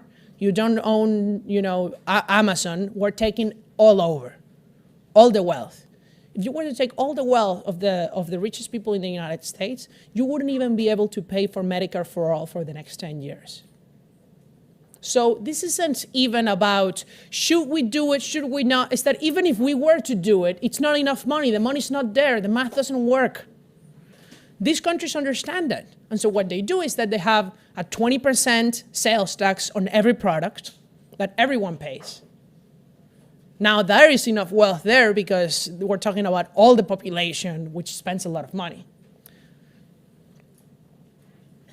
Now, not only do these countries tax corporations at a lower rate and workers at a higher rate, but they actually balance their budgets. They're able to balance their budgets by taxing everybody at a very high rate, but also by not overspending over the promises they make. And their debt is actually going down. Our debt is greater than our economy. Their debt is barely less than 40% of their economy. We're talking about their debt as a share of their economy is actually less than half of ours. So look, if socialism is about lowering taxes on corporations and about balancing the budget, then I'm all in. But it's not just that. It's that today, according to the World Bank, it is easier to start a small business in Norway, in Sweden, and in Denmark than in the United States. That is a good thing. For them, it's a terrible thing for us. Supposedly capitalist America makes it harder to start a small business because of all the red tape that we have imposed over the last several decades. And that is not just a federal government problem, it's a state and local government problem. It's something that we all can do things about by contacting our state legislatures, by getting involved. And so, why do I tell you all of this? I tell you all of this because we are being told a lie about what socialism is and what it would imply for the United States. We're being told that they want to make us like the Nordic countries, but the policies they propose are the policies of Venezuela. And if you impose the policies of Venezuela, you're going to get the results of Venezuela, not the results of Denmark. I'm very happy to have a discussion about what the Nordic countries do, because I actually think we should be copying the Nordic countries on many things. I think we should lower corporate tax. These countries have school choice for every kid, like Arizona just passed. These countries, balance their budgets. Yes, these countries tax their population more. Maybe that's something we're going to have to do to balance the budget. At the same time, we cut spending. This is something that we need to negotiate and talk about. That is not socialism. But socialism is what they're proposing. They're proposing to take over businesses. They're proposing incredibly, comprehensive antitrust legislation that would control our businesses. During the pandemic, they try to impose price controls on goods and services because they were concerned of price gouging. Now that oil prices go up and inflation is up, they blame greed. They don't blame government spending. That's exactly what Chavez did. So let's have a reasonable conversation about these economic topics. It is so much so that it is about policies and not about, the person that's in power, that today Venezuela looks very different. No, stay before where you were. Sorry, guys. Today, Venezuela is very different from what it was 4 years ago. Today in Venezuela, the government has lifted all price controls. The government has even allowed you to use US dollars to pay for things. What's the consequence? Despite the same people being in power, the same evil, drug trafficking murderers being in power, shelves are now full in Venezuela. There are no more shortages. Now people can spend in US dollars like they do here, no problem. They're shielded from inflation. If that can happen in Venezuela, it can happen here. If it's about the policies and not about the person in power, if you impose price controls in the United States, I can assure you, you will get shortages. In fact, we did. The reason we had a baby formula shortage very recently in this country was because we actually forbid imports of baby formula from abroad. And there's only 3 American companies that make it. There was a problem in some of them. They had to take it out of stock. Why do we ban importing baby formula? It's ridiculous. So these are all the things that we have to think about. It's not black and white. The next time somebody tells you about how socialism is a good thing, how, we need to, socialism is just taking care of the poor. Anything that the government does is socialism. The roads are socialism. No. Socialism is a government takeover of the means of production. That is the actual Marxist definition of socialism, okay? Socialism is not the government coming in and having a tax credit for the poor or whatever. Socialism is government takeover of the means of production. And it is control of your enterprise. It is control of the price system. It is, yes, excessive taxation to the point where they take over, an extremely high share of your income can also count as that. But socialism is not what the Nordic countries do, and socialism is certainly not a good thing. The next time you go to a pharmacy or the next time you go to a grocery store, what I hope that you do and what I hope you take out of this talk is that you see around you the miracle that we're living in because we have the freedom to trade, because we have the freedom to buy what we want without government intervention and sell what we want without government intervention. When I went to the grocery store in Venezuela, it was a very different experience from what I have here. And now around me, I see that we have the light bulbs on, the electricity goes on. I'm not concerned that in my apartment I'm gonna run out of water or that I'm not gonna be able to buy eggs for the next day. I don't accumulate food, okay, which we used to in Venezuela because we were afraid. You need to be grateful for these miracles because if we lose sight of the miracles and the great things that we have, then we will also lose sight of why we have them. And we have them because we're a free country. And so always be grateful for that and take care of it because you guys are young. I left Venezuela when I was around your age. I was 17 years old. And it changed my life for the better. And I hope that you never have to make the same decision I made to have to leave my own country because of the decisions that other people made about my own future. Thank you.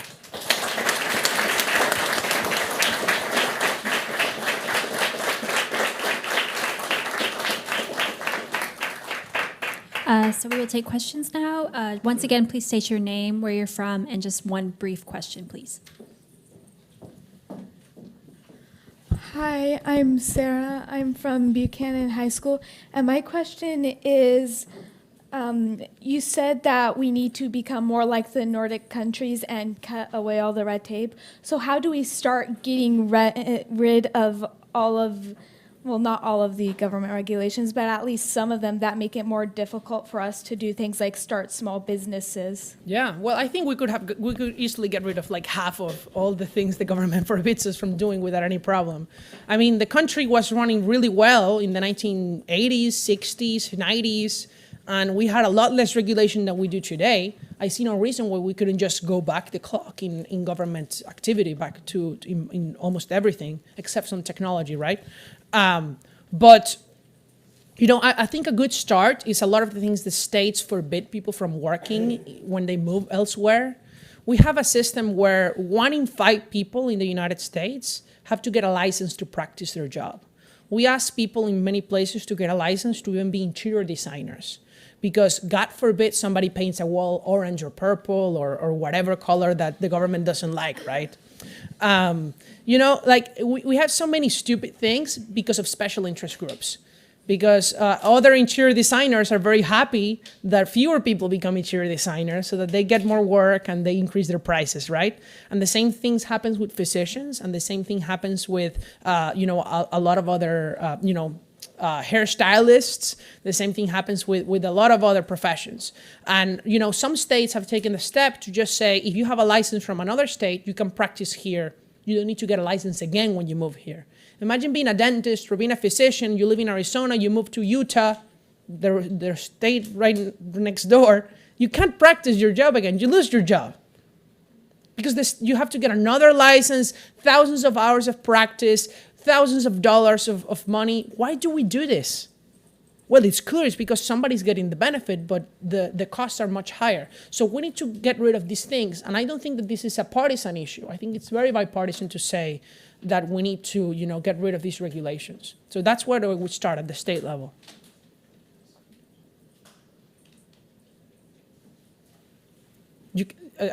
So anybody else who has another question, so yeah. Hi, my name is Gabe. I'm from Paso Robles. I'm enrolled in Mother Divine Grace. And my question is, what is the best way for us to prevent socialism from happening and to preserve the rights that we have here in America? Yeah, I'm a big believer that the change starts at home. And we are not, we're not going to go out and just speak to one person and suddenly they're going to go from believing these things and in 1 second, the next, they're going to become like Ronald Reagan fans, right? But you can make huge impact in the people that love you and that you love and that are close to you. Because the first step to persuading someone is that person believing that you have their best interest in mind. And that's very difficult to do with a stranger, because the truth is that you don't really have the best interest in mind of everyone. You have your own best interest in mind. And you do have the best interest in mind of your siblings, of your parents, of your future children, of your friends. And you can actually start persuading them over time. And so my advice to you is twofold. One, be an exemplary citizen, because exemplary citizens, unfortunately, people make stereotypes, okay? And if you are that person who believes in free markets or set this opinion, and then you are a bad person, they're going to think that all of us are like you, or like me, or like any of us who they meet. But if you're a good person, they're going to think that all of us are good people too. And they're going to see you in a different light. And so that's the first advice, be good. And the second advice is talk about politics in your family in a respectful way, in a civil way, but always talk about politics, because a lot of families in the States, in my experience, certainly not in Venezuela, because politics was every day living in a dictatorship, but in the United States, many families say, we don't talk about politics at the dinner table, and the consequence is that students just learn about politics in school, and then it's the teachers who talk about politics to the kids. So that's why, and if you can go to the next slide, please. Now I can actually show it. That's why I started the Dissident Project, which is an organization that sends speakers who lived in socialist countries like myself, like your next speaker, Grace Jo from North Korea, to high schools at no cost to tell our stories of what we lived to high school students. Because what we want is to sow the seed that the next time somebody hears about socialism, they don't think about Denmark, which is a false argument. They think about how I met Daniel from Venezuela or how I met Grace from North Korea. And when the politician wants to propose those things, they're going to say, wait a moment. I know these people, this is not right. Like, let's think this better. So those are my two tips. This is our last question. If you could control, my name is Ellie Dana, and I am a student of MODG, Mother Divine Grace. If you could control the future of America, what would be your first step? Well, I mean, that's a powerful, that's a lot of power that you gave me. You should not give that power to people. I would never allow anybody to control the future. That would be the first thing I would do. And no, but in all seriousness, certainly what I would, if I was president for one day or something like that, which I will never be because you need to be a natural born citizen, so that's okay. If I had the power to be president for one day, what I would do is I think that the most impactful a president could do today to increase quality of life for the citizenry is twofold, and it's about actually trade and immigration. I think we impose a lot of trade barriers with our allies that are senseless, like this whole thing with baby formula, like we would have just solved it with Mexico and Canada, and we didn't. And I would literally lift all trade barriers with all US allies immediately. And I think that would immediately lower the price and increase, in effect, the real wages of Americans, but at a very high extent very quickly. And it would prove to be very popular. And then the other thing I would do is that we have really arcane rules for immigration in this country. And that's especially for high school migration. And that's part of why I work on that with the Manhattan Institute. So I actually have 2 reports coming up December 15 and 22nd on what I would do. And I would do what comes out in those reports to reduce bureaucracy. We really need to change how the government works. And there's a lot of bureaucracy and a lot of things that presidents can actually do to make regulations quicker and people be able to move or to start businesses much, much easier. So that's what I would do. Thank you, guys.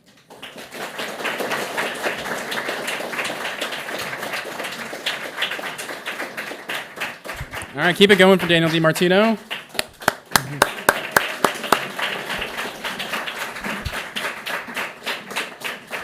All right, we'll have a quick 5-minute break, and then we'll get going with our next speaker.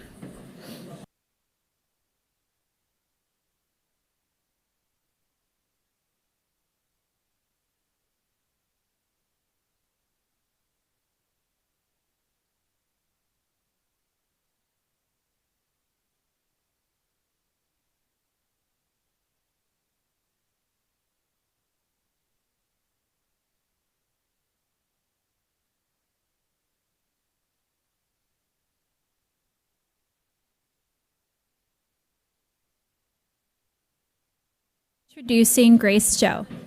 Grace Jo was born in North Korea, a place where she almost starved to death as a child during the Great Famine of the 1990s. Jo's father was tortured and starved to death for the crime of leaving the country in search of food for his family in China. Jo lost most of her family during this time, and in 1998, Jo's mother concluded that there was no hope for her family in North Korea. On Jo's 7th birthday, she, her mother, and her older sister crossed the Tumen River into China. For 10 years, the family hid in China in fear as undocumented North Koreans, moving between locations frequently to avoid discovery. During this time, Jo was caught and repatriated to North Korea twice, spending time in Chinese and North Korean detention centers and a North Korean orphanage. In 2006, Jo and her family were granted protection by the UN High Commissioner for Refugees in Beijing and allowed to enter the United States as refugees in 2008.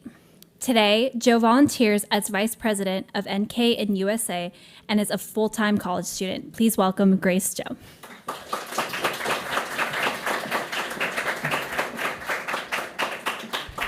Good evening. Well, it's my great pleasure to be here today, and I feel like you all are very special, chosen people here to hear all those great stories from Daniel and me. Well, I don't want to share those information that you can search online, but I want to share something that I suffered and I lived it through from my country and from my families and that we have been through. My country is North Korea, which is the communist country. And when I hear the Daniel's presentation, I feel like, yes, definitely we have common, because North Korea already been through all those socialist system changes and adaptations. And now they are a solid communist country and they're controlling individuals, entrepreneur owners, families, and individuals. When I was 6 years old, only memories I have was I was feared, I was cold, I was hungry, and I had no hope.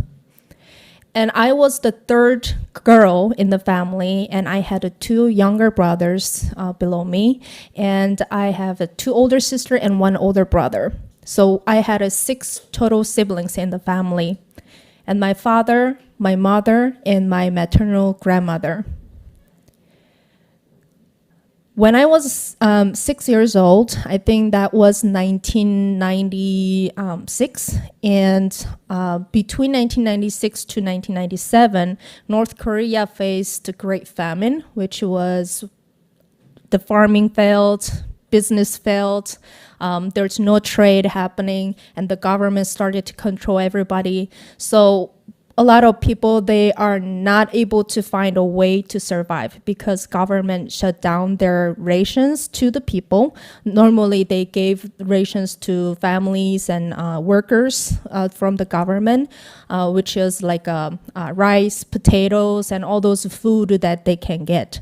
But suddenly they stopped since 1994 when the Kim Jong-il became the leader of North Korea. And when the rations stops, of course, people were very shocked, and we don't know what to do because there's no way they can start a business right away. They have no way they can find alternative ways in North Korea. And when someone tried to do the alternative business in North Korea, of course, government started to control them and say this regulation says no and that policy doesn't allow. And one by one, those people are dying. So mass hunger, starvation happened. So massive North Korean defectors died. And according to the UN, there's about 300,000 North Korean defectors. Almost 2.5 million people died during those great famine. And my sister also, when she went to school, middle school, she also witnessed some little child died under the bench. And it was frostbite. And he was hungry, and he got beaten by someone else, and he died without any hope under the bench. Not only one person, but at those great famine, we witnessed so many people in the village that were dying as well. And my family was not an exception. I was born in middle-class family, but when the great famine hits, those thieves came to our house, and they took everything that can make money, they took away. And those thieves, they came 3 times, and even those silver spoon, they took everything.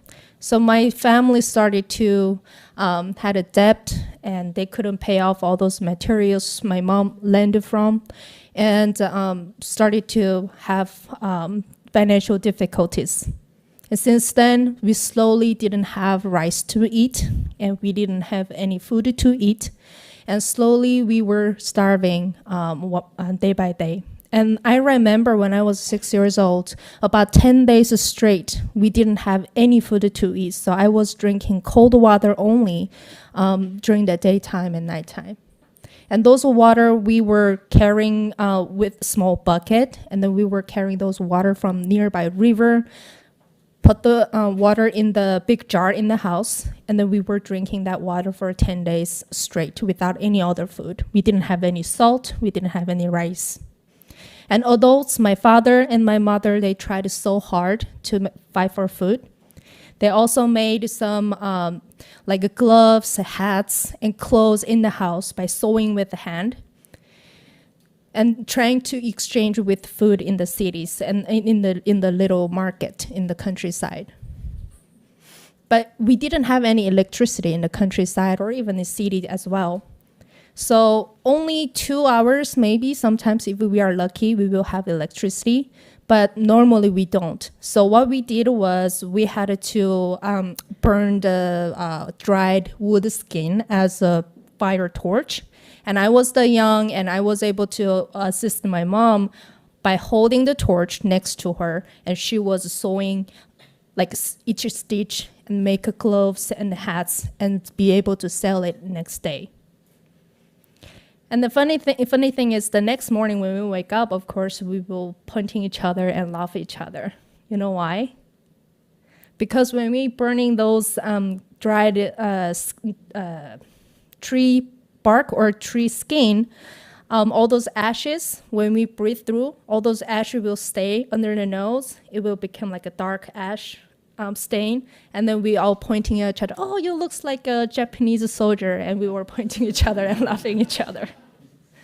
We were hungry, but families, we were laughing, and we had some small happiness moments from here and there. The next memory I have was one day, it was early spring, and my mom, she was collecting those stones from our yard and trying to plant some corns and some vegetation in front of our house. So she was cleaning the farm. And one day she ran into the house and yelling and telling my grandmother and said, Mom, I found 6 newborn mice. And then my grandmother, she was so excited and said, oh, that is the best nutrition we can find here. So they both ran out, they collected all those 6 newborn mice, and they brought it in, and they were discussing how they can cook it. They never cooked it before. So they were talking about dry it and bake it or grill it or boil it, and they were talking about an hours. And then finally, they decided to boil it with water. And then the next question is, who is gonna eat? I was 6 years old, and my younger brother was 4.5, and my youngest brother was not born yet at the time. And my 2 older sisters, my grandmother, we all were malnutrition, so we all skinny, like with the bones. And we didn't have any energy to walk or fight for food. But my grandmother, when she raised me since I was 2.5 years old. So I think I was lucky one. I got picked, and I was able to drink that mice soup. And that was my first time I was tasting the meat soup in my memory. If you ask me how does it taste, I don't know. It tastes like a meat soup. It didn't have salt, so there was a little bowl of rice with meat soup, but it was like a gray color, of course, mice, protein. So it was nutrition food that I can recover from the malnutrition. After I drank that mice soup, about 2 weeks later, my yellow hair started to turn to the black. And when my hair was like really thin and it was really sticky, so it doesn't really listen my comb. So 2 weeks later, it started to come down, and my belly started going in, and I started to have energy to walk around in the house. So if you are malnutrition, you should be able to find a mice soup later. The next memory I have is when my youngest brother was born. Right before that day, my family received a message from one of the messenger. My father, he went to China for 3 times illegally during those difficult times because he had one distant relative who lived in China. And when his child are dying by starvation, he wanted to go to China and get some help. But at the time, getting the visa, getting the passport is very expensive. They all say education free, health free, and getting passport, everything free, but it's not actually free. You have to bribe those officials who get the signs and everything. So we didn't have that enough material to bribe those officials. So my father gave up getting the legal document. So he went to China illegally for 3 times, received bags of rice from China, and that became the crime. And he went to the prison in the countryside. And from the countryside, there was a detention center, and he had to go to the bigger city to get the trial. And on the way, he was transporting from countryside to the city. The train took more than 3 days. And in North Korea, all those trains, we don't have any glass windows. And those trains runs by electricity, but it will stop in the middle when the power out. So you will stop in the middle of the mountain until the lights coming back. So those transportation took more than 3 days, and my father, he was handcuffed on a train without any complete seat or stand position, and he was beaten severely. He didn't fed, he was dehydrated, And then one of his inmate came to our house and told us the truth story was he just passed away on a train, like that position. But officials who was responsible for transporting him to the city, he didn't want to take that responsibility. So he told the city prison guards that my father was trying to escape from the train and ran toward to the China side, and then the officer found out and shot him to death. So the city prison, the city government, they gave us a small letter, and that was the morning when we received that message from this messenger. He was standing in front of a door and then read that letter and say Hu was running from the train and running toward to the China side, so our officer shot him to death. And that was the shocking news we received, and we all cried that day, and the next morning, my mother delivered premature baby. It was dark down, we didn't have any light, we didn't have any food, it was cold house. And now we have lights on the ceiling like this, but we had holes in the house like that. So we can see the moonlights through those holes and those winds blowing into the house. It was a concrete floor. My mom started to have a pain, and my grandmother assisted her with big scissor and assisted labor. Our youngest boy was finally born, but we didn't have any food to feed him to my mom. So my oldest sister, when she returned back from long trip to look for the food, she couldn't rest. She has to step up again and look for the food. And she promised to us that the latest will be the 12 a.m. tonight or tomorrow I will be back with some food. But that promise never met, and it's been 23 years and we don't know what happened to her. After we lost our father, our oldest sister, my mom was, after labor, a week later, she went a trip to look for my missing sister, and that took about 2 months. And during 2 months, my another older sister, she is Esther and 4 years older than me, and she was 10 years old at the time. And she was holding the newborn baby, walking to the villages, and begging those moms who have a baby and begging them milk. And please give us milk, feed this baby. Of course, 1 or 2 times it worked, but if you go every day, who's gonna give that milk to you? Because they also have a babies and they also have a starvation. So about a week later, we didn't have any way to find a milk. So what we did was when we go to the millwork, I don't know if you guys know about the millwork, but there's a little hut and then there's a little concrete hole with a wood piece, but we will put the grain inside and then using the manpower to make that grain break it in pieces and then collect it. So when we go to the millwork, we will collect the leftover skins, which is corn skins or bean skins. And then we will put those skins again into that hole and we will make it, smash it even softer powder. And then we collect it, come home, make a porridge and feed the baby. We didn't have any powder or any other food. But the baby, miracle, he was trying so hard to eat those food, even though it was very rough and hard for us to swallow. And that took about 2 months. And right before my mom returned, about 3 days before she returned, our youngest brother, he did not breathe anymore in the morning. So my grandmother, she took him outside and buried near the house. And after my mom came back the next day, of course, she brought out a lot of milk powder and rice and a lot of baby stuff. But when she saw the baby is no longer on the ground, she just collapsed and then she started to cry. And she complained and she cried. And then someone heard that over the window, and they reported it to the officers, and those officers came that afternoon and took everything that my mom brought from China, beat her, dragged her, and took her to the detention center.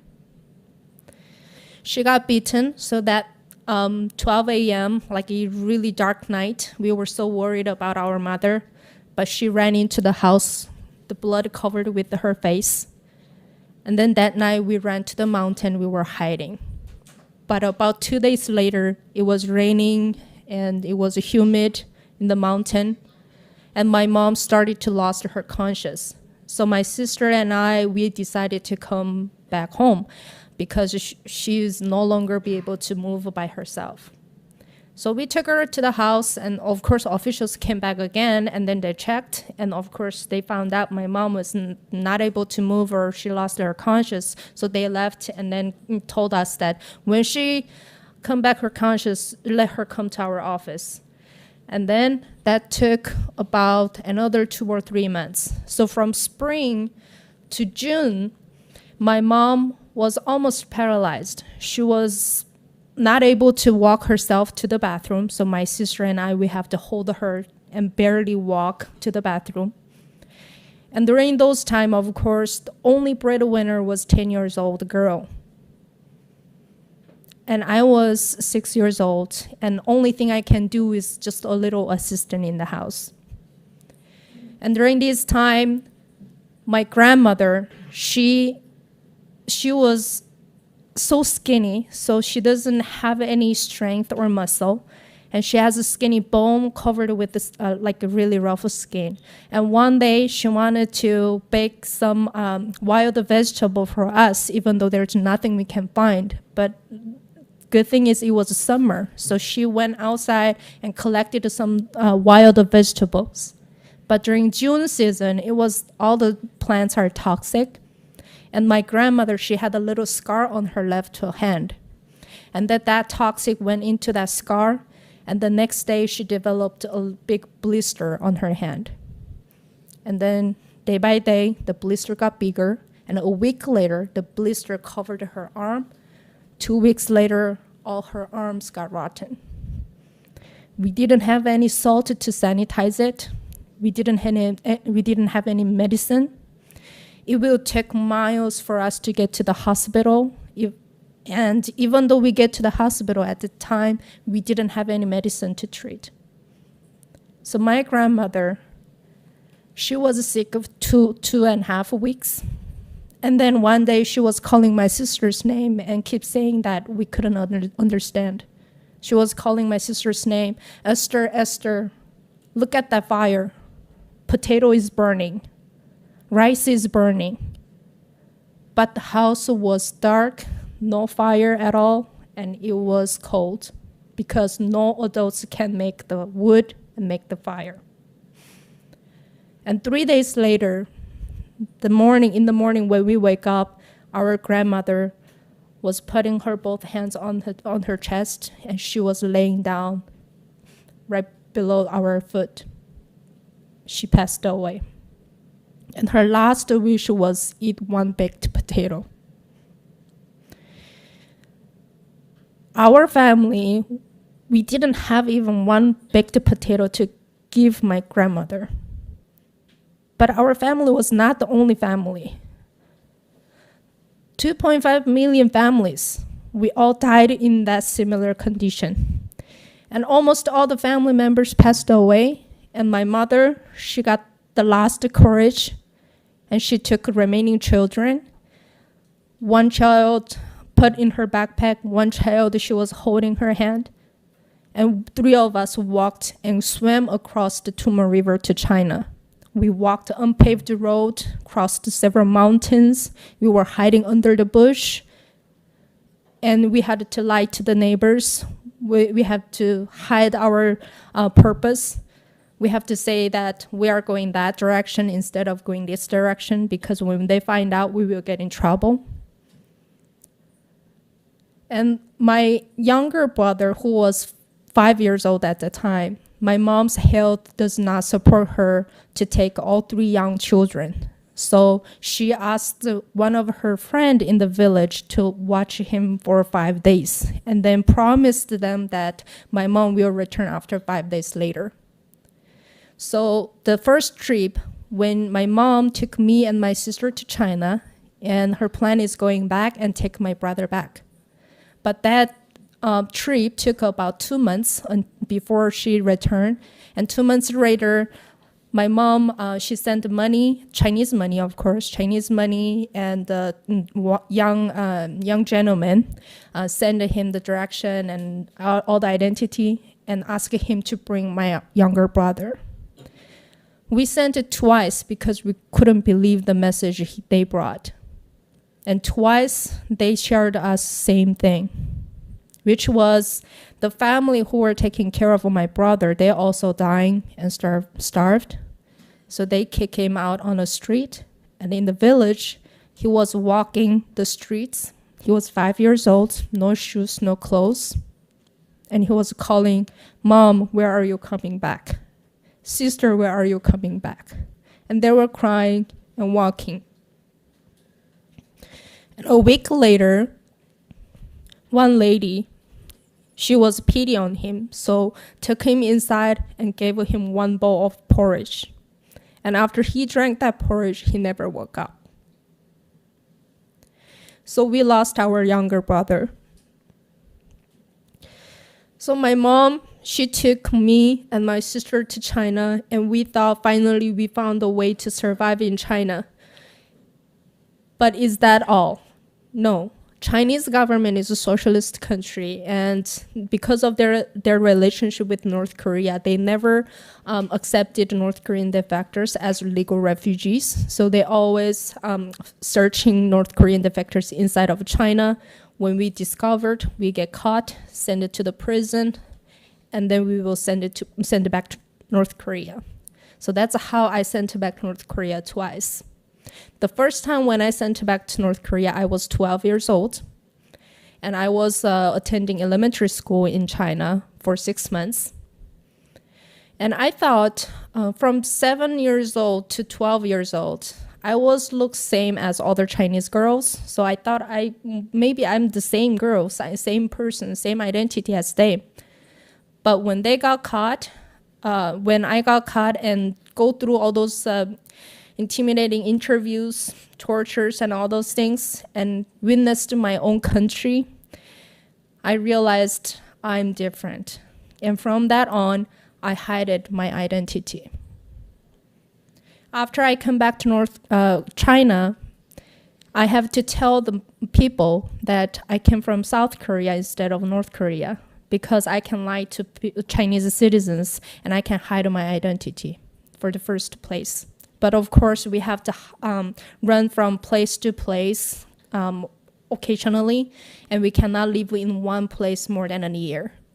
And I had to hide in the house. And about apartment, I lived in that apartment for 2 years. And what we did was we have to walk with the tiptoes, because we shouldn't let the neighbors below us listen that we live in that house during the day. And we were not allowed to stand in front of a window more than a foot, because people will see through the window. And when they find out some children in the house and unclaimed, and they're not going to school during the day, then they will report to the police officers. So all those during my youth ages, I would say, it was under pressure, fear, suppression. But today I want to share all those things because North Korea, communist country, that's how suppressing individuals. They started to suppressing all those bigger group of people, because the North Korea, we called like east of Jerusalem. A lot of Christians bloomed in North Korea, and we were blessed areas in North and South Korea peninsula. But when the Kim Il-sung took power, when socialist system, when communist system comes in, all these Christians got killed. All those landowners got killed when they are not giving up the lands to the government. And all those entrepreneurs and owners, they get killed. And whoever be able to survive, they ran and they came to the U.S. and I met those grandpas, and they were so excited and tell me, and when they meet me and say like, "Oh, I also came from North Korea, which year, which when. And I have a lot of land in North Korea. And he said he also have a lot of documents. So he want to save it, and he want to go back to North Korea and claim that land for them. But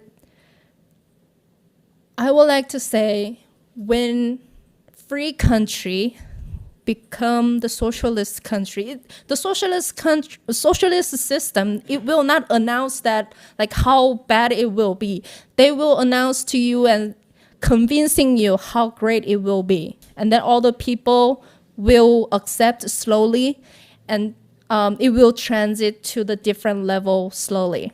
So that North Korea is great example. And please protect the capitalism, because I lived in North Korea. The communist is the worst system in the world. The socialist country in China, I had to live under fear, because when I hear about the siren, I have to look for the place to hide. And after I come to America, that fear is no longer exist.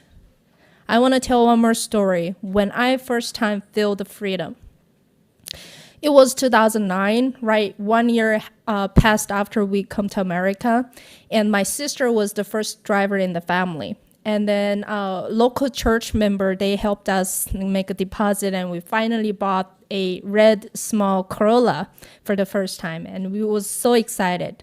So from the dealer shop, my sister, she drove out, and there was intersection line and red light, right? So we stopped, and when the green light turns in, she just pressed the pedal, and we ran to the right side.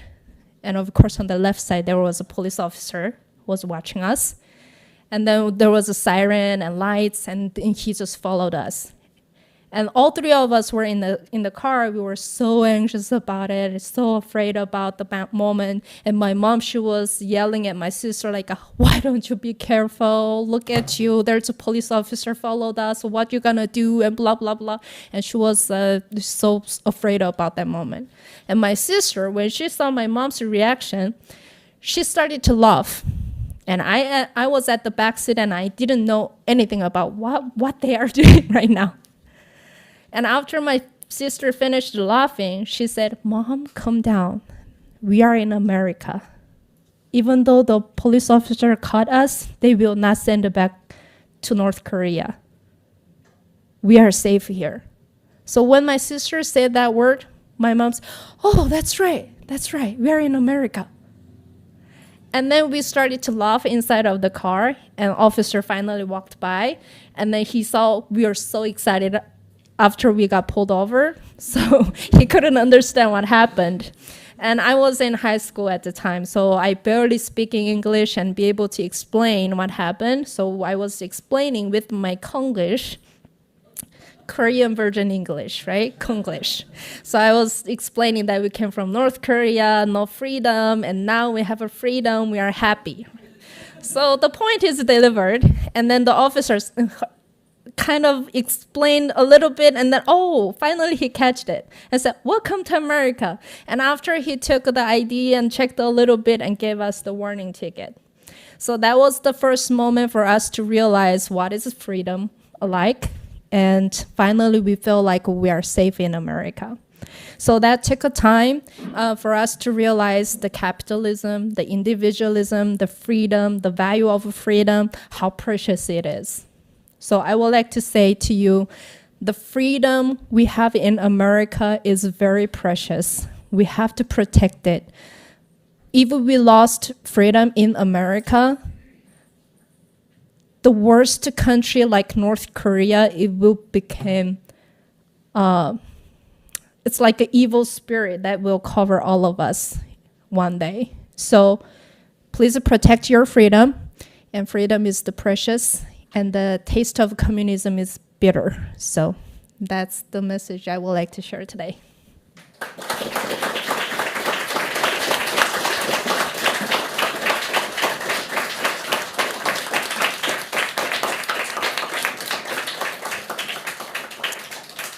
We'll now take questions. Once again, please state your name, where you're from, and one brief question. Hi, I'm Sarah. I'm from Buchanan High School, and my question is, when you had to sneak around and hide in China, were there any particular places or moments that stood out where you were like, oh, I might be caught if I don't hide right now? There are a lot of moments, like I mentioned earlier, when we hear about the police siren, like far, far away, even though it's not about our village, but we can still hear that. So North Koreans, they're very sensitive with the sounds. So when we hear all those sounds, we will look for where we should run into and where we should hide to. That's the two main things that we always conscious about. And when we got caught, my mom, she was trying to go to South Korea to find freedom. So she was bribing the brokers and arranging all those escape routes. And then when we met together in a house, we arranged a meeting, and then we actually ran into a building. And I was 12 years old. I was holding the fence, and I was witnessing all those adults who were be able to jumping into the high fence and then walking through the buildings. But that was not an embassy. So before 2005, running into the foreign country embassy and claim that we came from North Korea, then we were able to get protected by the country and be able to go to South Korea. But since 2005, that option closed completely in China. And the next option was North Korean defectors will go to Inner Mongolia and cross the border to Outer Mongolia and claim that we came from North Korea, drawing the North Korean map or South Korean map and pointing that where we want to go. And then the Mongolian government will directly send them to South Korean embassy. That's how we can get protected by the South Korean embassy by then. But after 2005, the North Korean government found out that route, and then they built North Korean embassy in Outer Mongolia. So that route closed as well. So now the only route available is North Korean defectors. They have to go through all this big continent in China. Of course, it's every moment it's very dangerous, and they have to go through to Laos, Thailand, and I think at Thailand, they are able to claim as North Korean refugees, and they will serve in the prison for several months, and then they will get protected by the South Korean government.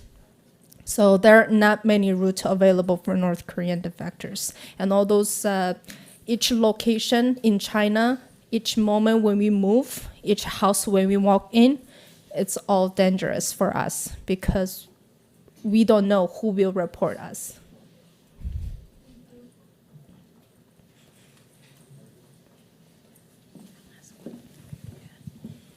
Hi, Grace. My name is Madison Haversetzer, and I work here at YAF.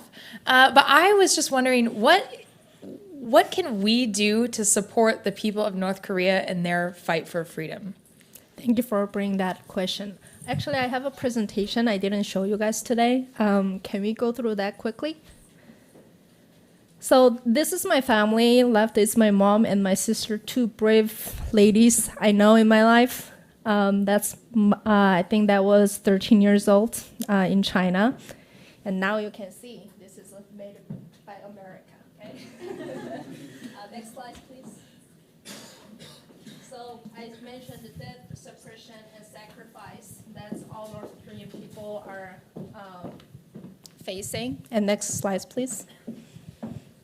So this is the picture when this pastor took. All these boys are North Korean defector, and these two are Korean American pastors, and he's Korean Chinese pastor, and he hosted all of us in his house for about a year, and I stayed at his house for 2 years. And at this place, I learned how to read the Bible, how to write a Bible, and learned about the gospel from here.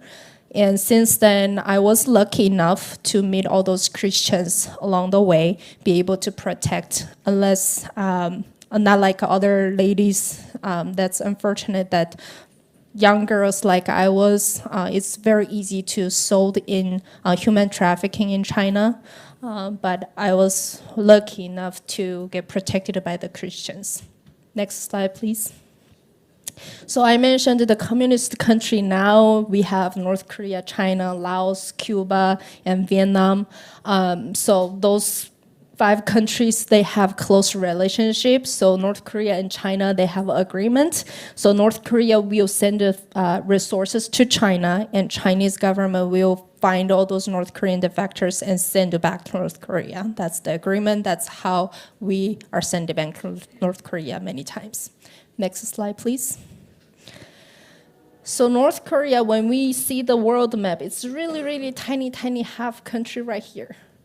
And then satellite image, as you can see, this is really pitch dark, and this is the capital where Kim Il-sung and Kim Jong-il lives. That's the only bright spot in North Korea. And all the places we don't have power, electricity.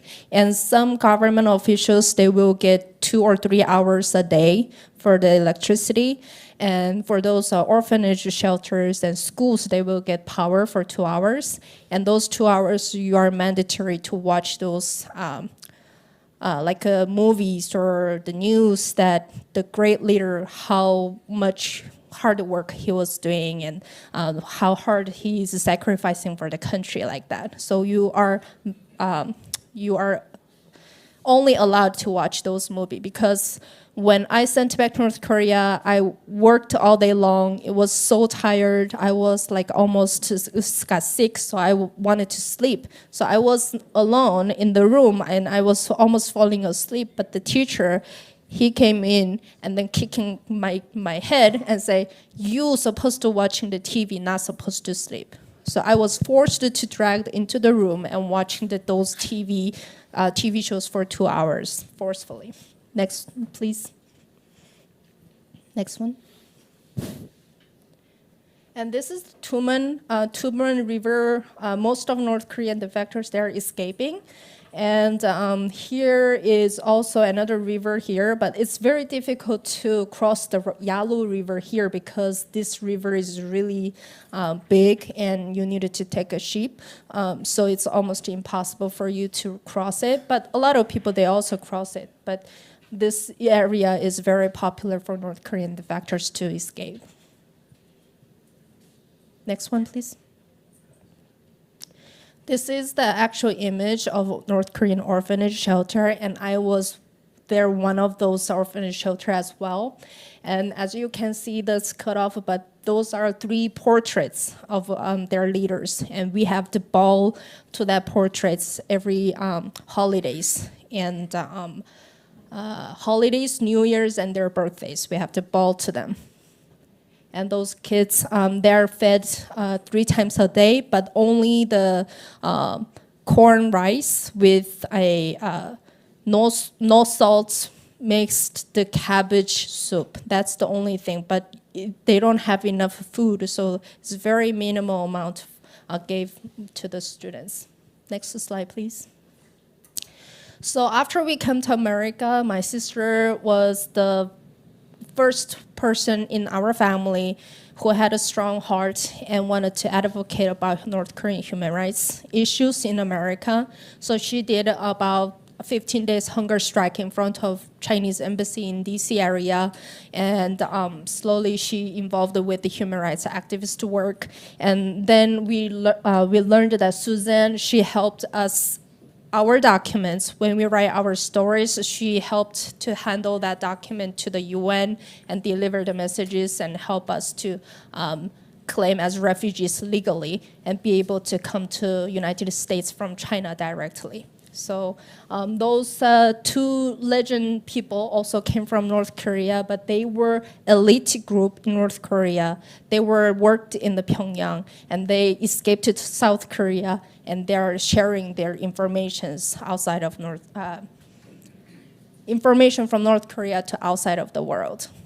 And he is also sending information, outside the world information in North Korea by producing the radio program.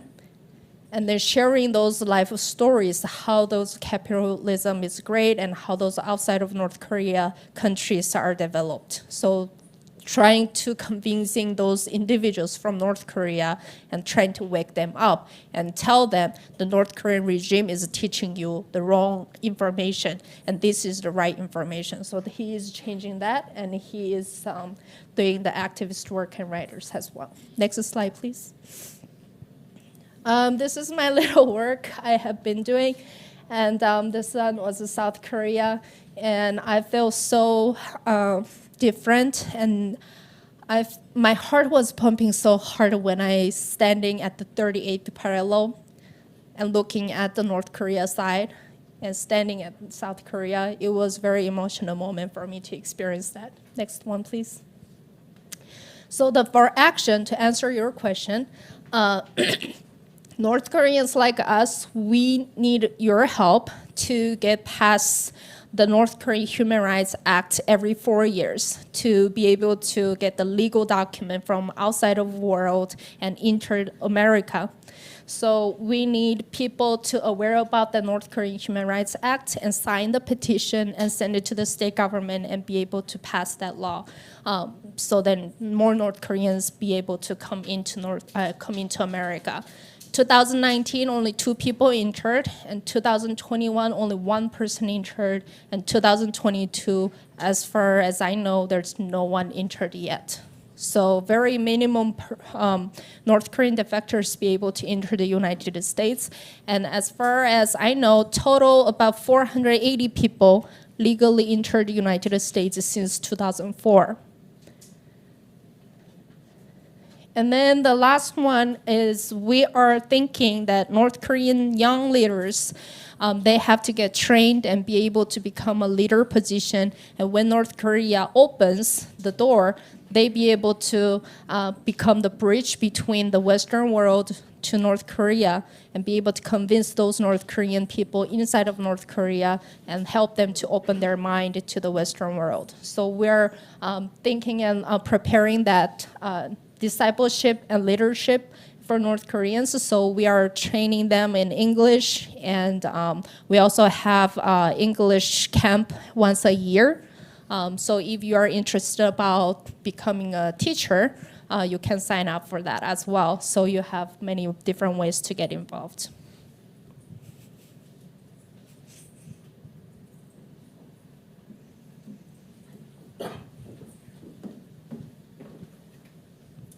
We can do one more question.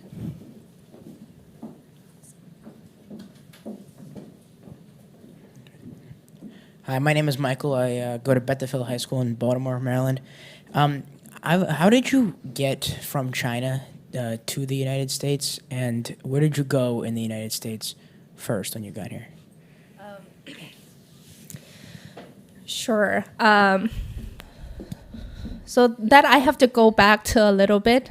So in 2005, we were helping the Korean American missionary. His name is Pastor John Yoon, and he actually helped my family to come here. And he was rescuing about 13 North Korean defectors in China. And his budget was very limited, and the broker was asking so much money. So he was crying in front of us. And in 2004, he brought a Korean newspaper. It was talking about the North Korean Human Rights Act. It was passed and signed by the George W. Bush president. And we are finally be able to come to America legally. So after we get that excitement news, my mom decided to come to America instead of go to South Korea. So we decided to wait in China. So in that waiting period, we decided to help that Pastor Yoon to rescue other North Korean defectors. And when we're rescuing them, of course, my sister, like I mentioned earlier, she was the leader going from going to Inner Mongolia, and she will give direction to cross the border to Outer Mongolia. And my mom and I will pick up those people from the border area in China to Qingdao, China, which is the middle point, and we will give them the new ticket and be able to guide them to the Inner Mongolia. So when we're doing that rescue mission, of course, the first group successed and they're living in South Korea right now, but from the second group, they got caught. They reported all of us, and we all got caught in 3 days. And Pastor Yun and my family, we served 13 months prison in China, and we've sent back to North Korea. And right before we got caught, my family wrote our stories already and faxed to the United States. And then Pastor Zhang Yun, he already gave that document to the Suzanne Schulte, where I pointed it out, the American lady, and she already filed that document to state government. And when we were in the prison in China, all those documents were in the process. And when we go back to North Korea, and the Pastor John Yoon, he bribed 6 officials from North Korea, and he paid 10,000 US dollars and bribed officials, and then changed the documents and word and be able to let us go. And after we released, we arranged the escape route again, bribing the soldiers, giving them money, and of course the connecting with the China side. And the second day, we crossed the river by swimming. And after we crossed it, we finally got protected, and we were hiding in China for 2 months. And after 2 months later, we were protected by the UN officials in China. And we stayed for 15 months in China and by hiding and protected by the UN officials. And then finally we got the refugee status, and we flew from China directly to the United States. And the first state we landed was Chicago International Airport for the fingerprints. And then the next state was Seattle, Washington.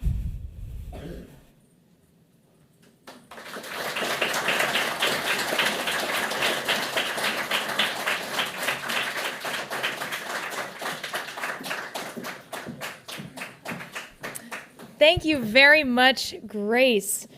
Alrighty, students, we have a break before our next session. We're going to be having dinner downstairs in the room where you all checked in, and that will be at 7 o'clock. So between now and then, a couple of things to keep you guys busy and engaged. If you head right across the hall, we have our exhibit galleries. Hours worth of content in there. I hope you'll check it out, explore. If you have any questions, please ask our staff. Also, downstairs, you walked by this right when you came in. There's a piece of the Berlin Wall. What do you guys know about the Berlin Wall? Are you familiar with the Berlin Wall? You know a few things. Okay, good. A lot of hands. That's great. That's great. Well, you want to check out that exhibit. It's actually our newest exhibit here at the Reagan Ranch Center. And it really talks about President Ronald Reagan's role in bringing down the wall and highlighting him as a hero for freedom, not only in America, but worldwide. And you're actually going to hear from someone who grew up behind the Berlin Wall tomorrow. So go check that exhibit out. Go across the hall. Also down the hall to the right, there's going to be a movie going in the theater that's kind of an intro to the Reagan Ranch. It's about 20 minutes long. So if you'd like to watch that, you're welcome to. And we'll see you downstairs for dinner at 7.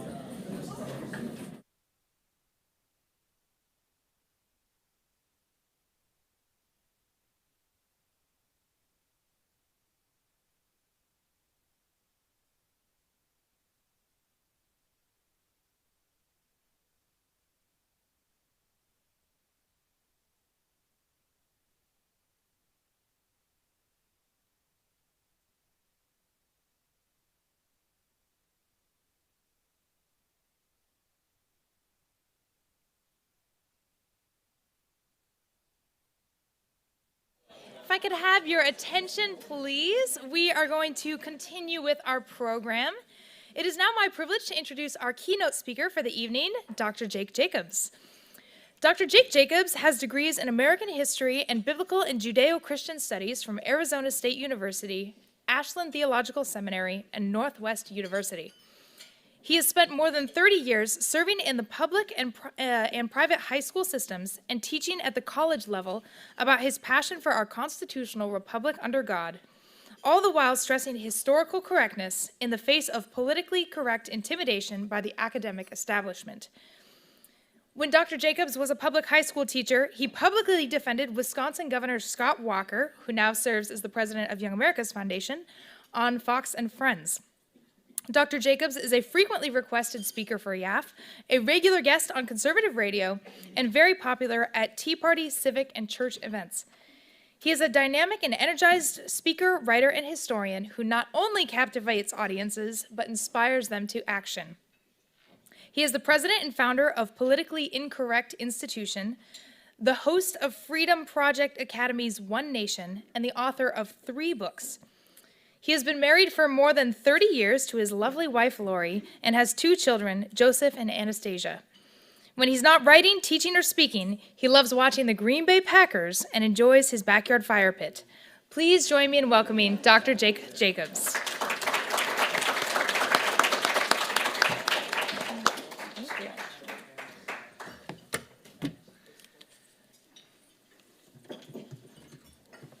Hey, Frankie.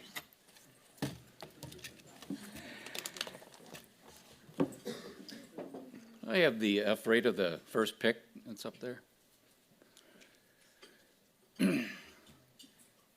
Before I get into the text tonight, I want to get a little emotional here. I'm a boomer. I'm a baby boomer.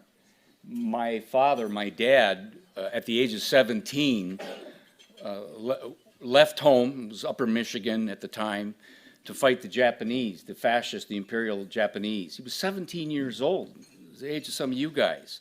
He didn't come home till he was over 20 years old, early 1946.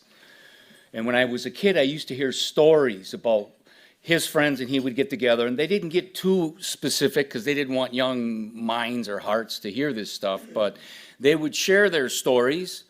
His best friend was in the Battle of the Bulge, which the anniversary is coming up here, December 16th, when the Nazis had a counteroffensive trying to stop the Americans and the British. My dad was a gunner and a radio man on what's called the PBY Catalina. And I bring that up to you because as a young kid back in the 60s, I fell in love with the United States of America. I fell in love with that generation, the generation before me, that gave the ultimate sacrifice. My father gave 3 years of his life, but many Americans gave the ultimate sacrifice, their lives. So Asia could be liberated from the fascism of Japan. So Europe could be liberated from the socialism of the Nazis, the National Socialists. And so at an early age, I decided to become an American history teacher.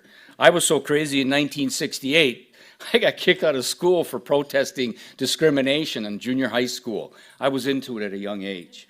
First time I stepped into a classroom was 1977. And my heart always, always, always said it's much more important for my students to understand that we live in the greatest constitutional republic in the history of the world. More important than the boring tests and the quizzes and the stuff that was in the textbook. Because there's a story to be told, and it's the story of the greatness of the United States of America. And so here's this boomer, just sitting there pinching myself. Thank you, Madison, for inviting me. Thinking, God has given me this opportunity at my age with 2 hips. They're good till I'm 94, by the way. 2 brand new hips.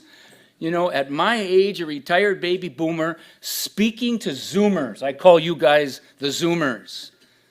And I'm so glad you're here because so many young people aren't getting it.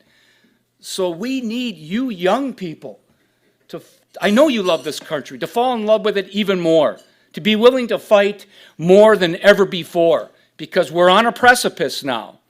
We're on a precipice, and if we do not shout from the rooftops that America was established as a city on a hill, that hill will be destroyed by the enemy within this nation.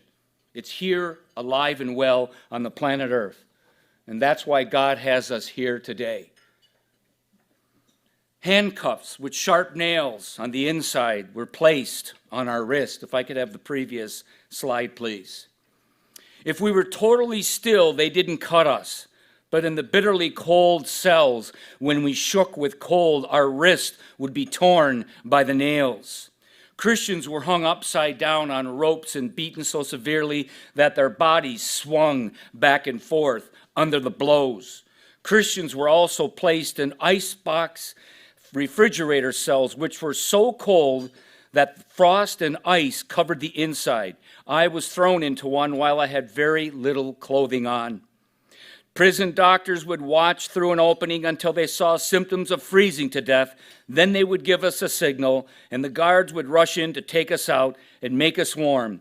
When we were finally warmed, we would immediately be put back into the icebox cells to freeze, thawing out, then freezing to within minutes of death, then being thawed out over and over again.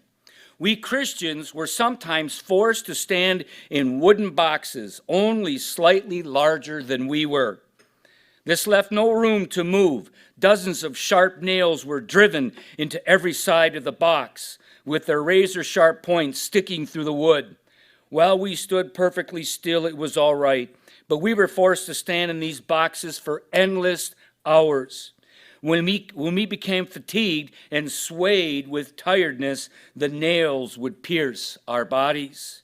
If we moved or twitched a muscle, there were those horrible nails. They would force us to eat feces and to drink urine. The crosses, Wurmbrand and other Christians were tied to crosses for 4 days and nights. The crosses were placed on the floor, and hundreds of prisoners had to fulfill their bodily necessities over the faces and bodies of the crucified ones. Then the crosses were erected again, and the communists jeered and mocked, "Look at your Christ, how beautiful he is, what fragrance he brings from heaven." Then they would play a record over and over and over again, 17 hours a day, for weeks, for months and years. Communism is good. Communism is good. Communism is good. Christianity is stupid. Christianity is stupid. Christianity is stupid. Give up. Give up. Give up. Richard Wurmbrand, the author of the book Tortured for Christ, never gave up. He was tortured for Christ for 14 years by Romanian communist henchmen. By the time Ronald Reagan became governor of California in 1967, Richard Wurmbrand was living freely near Los Angeles in the great California Republic. Wurmbrand and Governor Reagan, and eventually President Reagan, would correspond over the evil nature of communism and the joy of knowing God Almighty. By the way, I've had the privilege of meeting my hero, Richard Wurmbrand. That was me 40 years ago. I was in Bible college at the time, Arizona College of the Bible, learning theology. And he spoke at our school, and I had read Tortured for Christ 40 years ago, and I was in tears to meet him. His story is so compelling. I also had the honor of meeting President Reagan in 1998. God has blessed my life so much. Now, President Reagan, who was so well versed in the pernicious and poisonous ideology of Marxism, used to say, "How do you tell a communist? Well, it's someone who reads Marx and Lenin. And how do you tell an anti-communist? It's someone who understands Marx and Lenin." Ronald Reagan understood Marx and Lenin, and he was a dedicated anti-communist going back to his years in Hollywood of the 1940s, when communist spies and agents had infiltrated Hollywood unions. They threatened to throw acid on his face and to kill him if he did not stop his crusade to expose their evil ways. Ronald Reagan would not be deterred. He bought a gun, and he continued to tell to as many who would listen that Marxism was hell-bent on destroying life and liberty and our heavenly constitutional republic under God. In studying Karl Marx and Vladimir Lenin, along with Leon Trotsky, Joseph Stalin, Mao Zedong of China, Kim Il-sung of North Korea, and Fidel Castro of Cuba, Ronald Reagan understood keenly the satanic nature of communism, and he unabashedly and vociferously proclaimed the sad and bad and evil news of communism, but he simultaneously reminded his audiences the joy of knowing God and of knowing liberty in the United States of America. A huge influence on Ronald Reagan's thinking was Whittaker Chambers. Whittaker Chambers. I have a picture of him here. Thank you, Alfredo. Chambers was an American communist spy. This is an amazing story, people, who eventually realized the evil nature of Marx, Leninism, and Joseph Stalin. Chambers had learned of the horrible prisons, the gulags, where millions of people suffered like Richard Wurmbrand, and millions more were murdered, were slaughtered, were tortured. Chambers learned about the Ukrainian Holodomor, where millions were starved to death in the 1930s. Whittaker Chambers discovered Stalin's Great Purge and bogus show trials, where well over 1 million Soviets were murdered by that mad Marxist. Yes, it's true. The demon god Saturn does eat his own children. Chambers observed the evil nature of socialism when in 1939, Soviet socialists joined with National Socialists, and many of our universities do not like to hear this, the joining of those two evil socialisms. So the Soviet socialists joined with the National Socialists, the Nazis, and they had an agreement to divide Poland. And they brought their evil socialisms to the people of Poland and to Europe, creating World War II, where my dad's generation left home at 17 years old to fight the enemy. Ronald Reagan consumed Whittaker Chambers' 1952 book called Witness. Now, in that book, Chambers declared, "I see in communism the focus of concentrated evil of our time. The communist vision is a vision of man without God. It is a vision of man's mind displacing God as the creative intelligence of the world." I must read to you a classic passage out of Chambers' book, Witness. Just blew me away. The first time I read this, I couldn't believe it. He said this, "My daughter was in her high chair. I was watching her eat. She was the most miraculous thing that had ever happened in my life." He was a communist at the time. "I liked to watch her even when she smeared porridge on her face or dropped it meditatively on the floor. My eye came to rest on the delicate convolutions of her ear, those intricate ears, perfect ears. The thought passed through my mind, no, those ears were not created by any chance come together of atoms in nature like the communist view. They could have been created only by immense design. The thought was involuntary and unwanted. I crowded it out of my mind, but I never wholly forgot it or that occasion. I had to keep on crowding it out of my mind.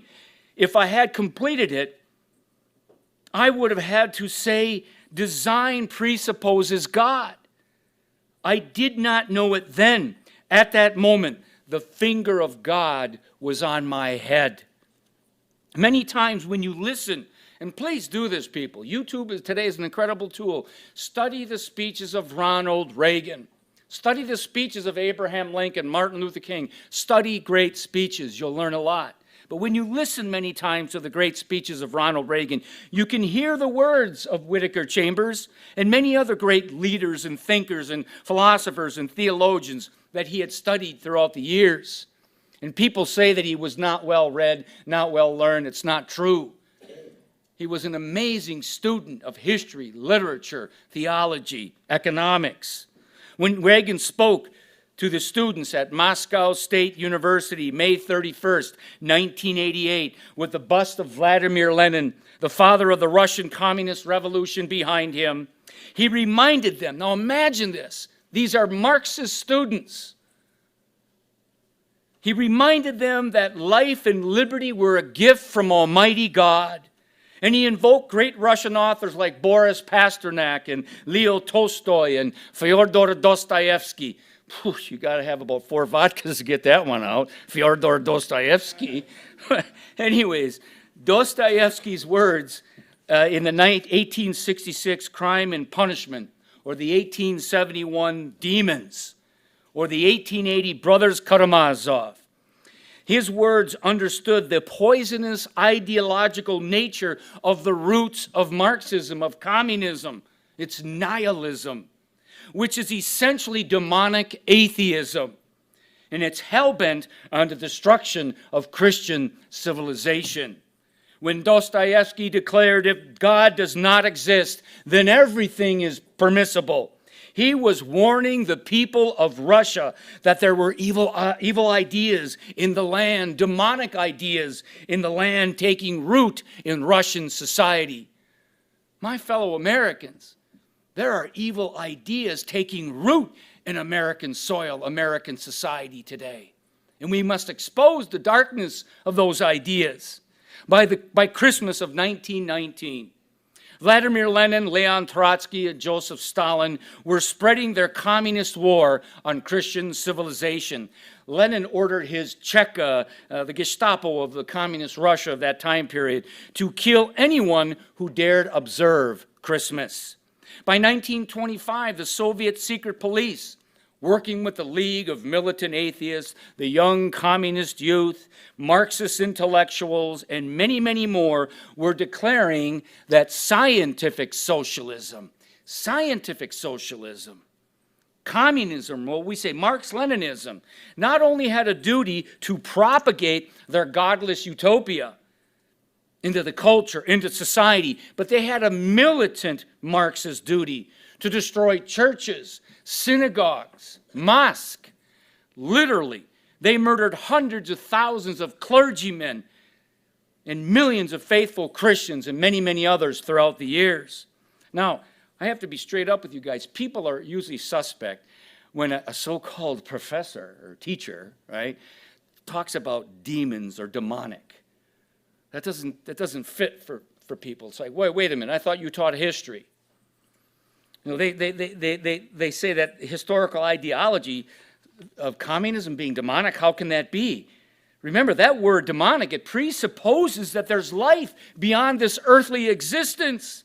Many people today are uncomfortable with a transcendent worldview, something beyond the grave, people. A worldview that says, in the beginning, God created the heavens and the earth. They do not believe in our Father who art in heaven. Thy kingdom come, thy will be done. The historic scriptures of Christianity declare in Ephesians chapter 6, verse 12, we wrestle not against flesh and blood, but against principalities, against powers, against the rulers of darkness in this world, against spiritual wickedness in high places.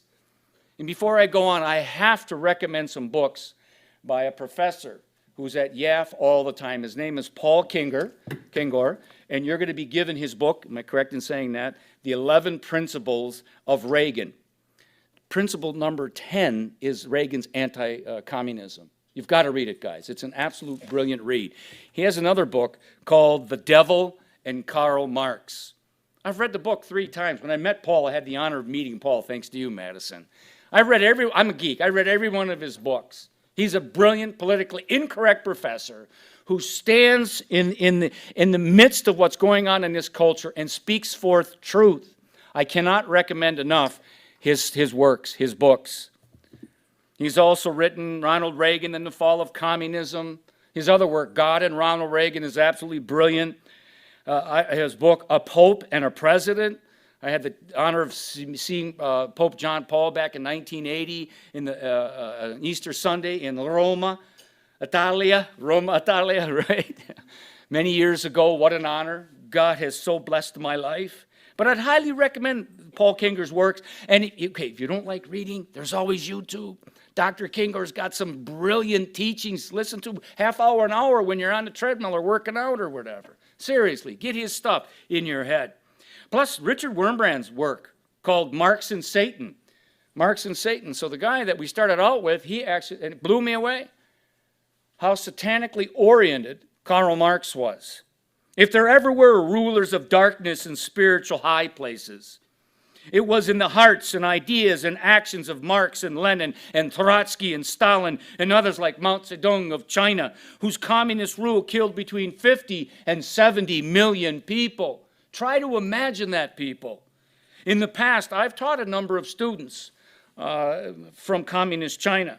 And when I taught them about Mao's gulags and his purges and his show trials and the mass starvation of the 1950s, the Cultural Revolution of the 1960s and early 70s, and the 1989 massacre at Tiananmen Square, these students were shocked. They had never learned it before.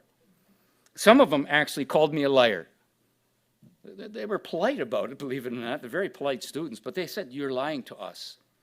It had to hurt to understand that you've been lied to. That's what the communist education system does. It lies. One of them actually texted his father and told him what I was teaching, and the father said, "Stop. They're watching us. Stop. They're watching us." He was scared. The Communist Party, you know, he said that they feared being watched by the CCP. The CCP is the Communist Party of China, which today is under the dictatorship of Xi. I do not trust the CCP and dictator Xi, not for a moment. My dictum for 40 years, thanks to Ronald Reagan, is to never, ever trust a communist. Their very worldview and premise is a lie. We know that South Korea, the Republic of Korea, is free today from demonic Korean communism due to the sacrifice of the United States of America in the 1950 to 1953 Korean War. Many of my friends' fathers were in that war. Almost 40,000 Americans gave the ultimate sacrifice, their lives, for Korea, the Republic of Korea, to be free. 58,000 Americans died trying to stop the oppression of Vietnamese communism. Many of my friends were there.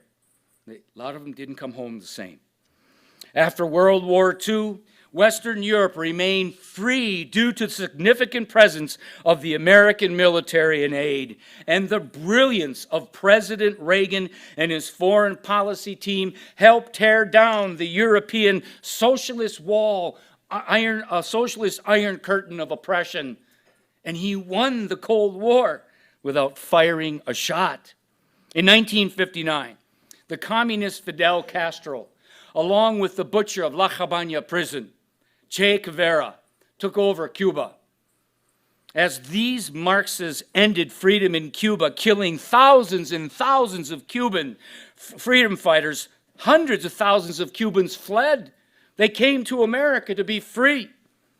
Just go to Little Havana in Miami to see firsthand their love of America and their disdain for Cuban communism. They long to go home to a free Cuba, libre Cuba. One such American is Hollywood actor Andy Garcia of Godfather 3 fame. He came here to be free.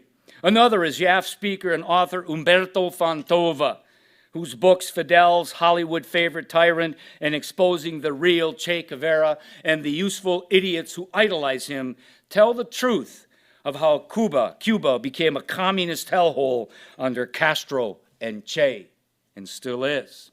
Let us learn a lesson from the useful idiots who idolized Che and the evil communist worldview.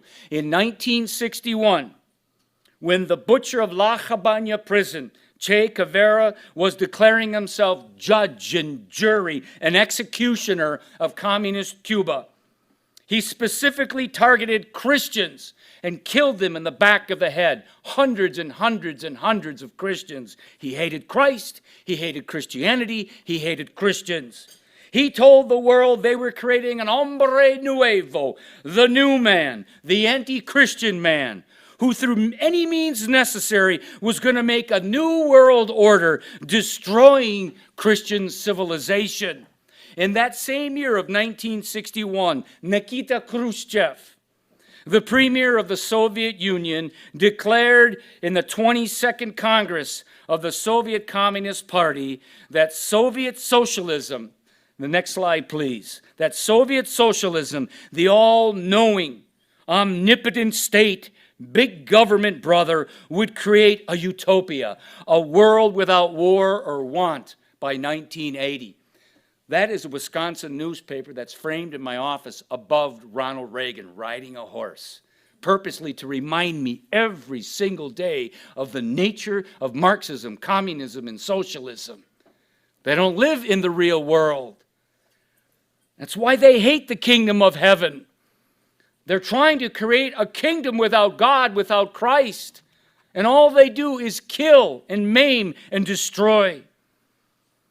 Where did Khrushchev and Che get their ideas? We know they got them from Marx and Lenin, but they also got them from an atheist German philosopher by the name of George Hegel. I don't know, don't let that bore you. George Hegel sounds like a boring name, but this guy really had a big impact on a lot of young kids back in the 1800s. He influenced Karl Marx. He influenced Vladimir Lenin. He influenced Adolf Hitler. And Hegel loved to declare over and over again, the state is God walking on the earth. Remember, Mussolini used to say, tutto nello Stato, nella contro lo Stato, everything for the state, nothing against the state. This is worship of government, worship of the state. And it's a denial of the creator of the universe. So the bottom line with communism is that it denies God, it defies God, and it is at war with those who believe that man is made in the image of God, the Imago Dei, Jesus Christ. Communism believes that their new man, through the dictates of the state, can become godlike, creating man-made earthly kingdom without God. For 35 years, I have told my students this. I had the quote in front of my classroom. When the government promises heaven on earth, it most assuredly will create hell on earth, with its demons of death devouring life and liberty throughout the world. Such is the diabolical legacy of Marxist man. 100 million dead in the 20th century. And tomorrow morning at 9 o'clock, my friend George is going to have a presentation that's going to blow you away. Bring your Kleenex. 100 million dead in the 20th century. Sadly, Marx is not dead in the 21st century. Studies show us that millennials and Zoomers, far too many, are attracted to communism and socialism. It's why people, when I got up here at first, I was trying to say to you, this old guy sees in you young people hope, the hope of the truth that resonates, that resides in your heart, to take it back to your home, your community, your family, your schools, your friends. It's why they love this young generation. They love the squad. I call the squad the socialist squad. They're socialist scam artists. That's Ocasio-Cortez, Ilhan Omar, Rashid Tlaib. They call for trillions and trillions of dollars to be printed and redistributed in the name of equity and social justice. But they bring inequality and injustice. It is why Antifa, and people don't know this, their roots are of German Marxism of the 1930s. And they get away with violent actions all on college campuses and in our cities. And stupidly, Joe Biden said Antifa was just an idea. They're Marxist revolutionaries. They're anarchists. The propaganda lefty media tells us that Black Lives Matter is a righteous cause for justice and equality. That's a lie. Black Lives Matter, Inc. is a Marxist movement whose leaders are self-proclaimed Marxists, whose heroes are Marxists, and while perpetuating communism and woke ideas, they're buying multi-million-dollar homes in Los Angeles County. Their scam hypocrisy abounds, people. They're laughing all the way to the bank. Fidel Castro was one of the richest people in the world when he was alive. Marxist critical race theory started in 1989, I'm embarrassed to say, in Madison, Wisconsin, the capital of Wisconsin. It was started by Barack Obama's mentor from Harvard Law School, Derek Bell. It's become mainstream in many of our schools. Many of the major textbooks in our schools are Howard Zinn's. He's a Marxist writer. He's since passed away. But it's a popular textbook called A People's History of the United States of America. And then there's the 1619 Project, another Marxist socialist works that teaches our young, communism is good, Christianity is stupid, America is evil.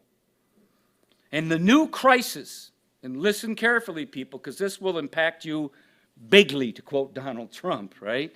The new crisis besides capitalism. I hate that word capitalism because Marx used it it's free enterprise. Doc here knows that. Someday this guy's going to be a doc from Columbia, and he's going to get that all out around the country. It's free enterprise. It's anchored in a free society, the free engagement of enterprising. But besides capitalism, the communists, the socialists, they promise to solve this new crisis because it's cataclysmic, it's catastrophic, it's existential, it's the apocalyptic countdown to Armageddon. Climate change. You mark my words, people. They're talking about climate change coming from Brussels, coming from the United Nations, coming from Marxists and socialists around this country. You watch communist China in Latin America, land purchases, involvement in Venezuela, Argentina, Brazil, all over Latin America. Geopolitically, they know exactly what they're doing. Pay attention to that. From the United Nations to the European Union to the World Economic Forum to the Biden Democratic policies, printing and spending billions and trillions of money we don't have, promising to change capitalism, transforming America by the beautiful hand of a so-called benevolent government that will save the planet. That's what they say, and you and me. I mean, not too long ago, just a few weeks ago, Nancy Pelosi, north of here in San Francisco, she said, well, you know, we just spent $400 billion, and she said, we saved the planet. Do you see the God complex that's going on by these lefties? This is, you ignore God. You have an anything goes lifestyle, and you replace God with the state that spends and prints and borrows money. People, it's gotten to the point now where I say 31 trillion, and most people go, well, so what? 31 trillion, so what? It's unbelievable amount of money. And by the time you guys are well into your careers and starting a family, it'll be more like 50 trillion plus. I don't have time to get into that. Now, their utopic promises and actions are most assuredly putting us on a road to dystopia. My friend Jorge Rivas made national attention when he and his Mexican-American wife were on TV supporting Donald Trump for president.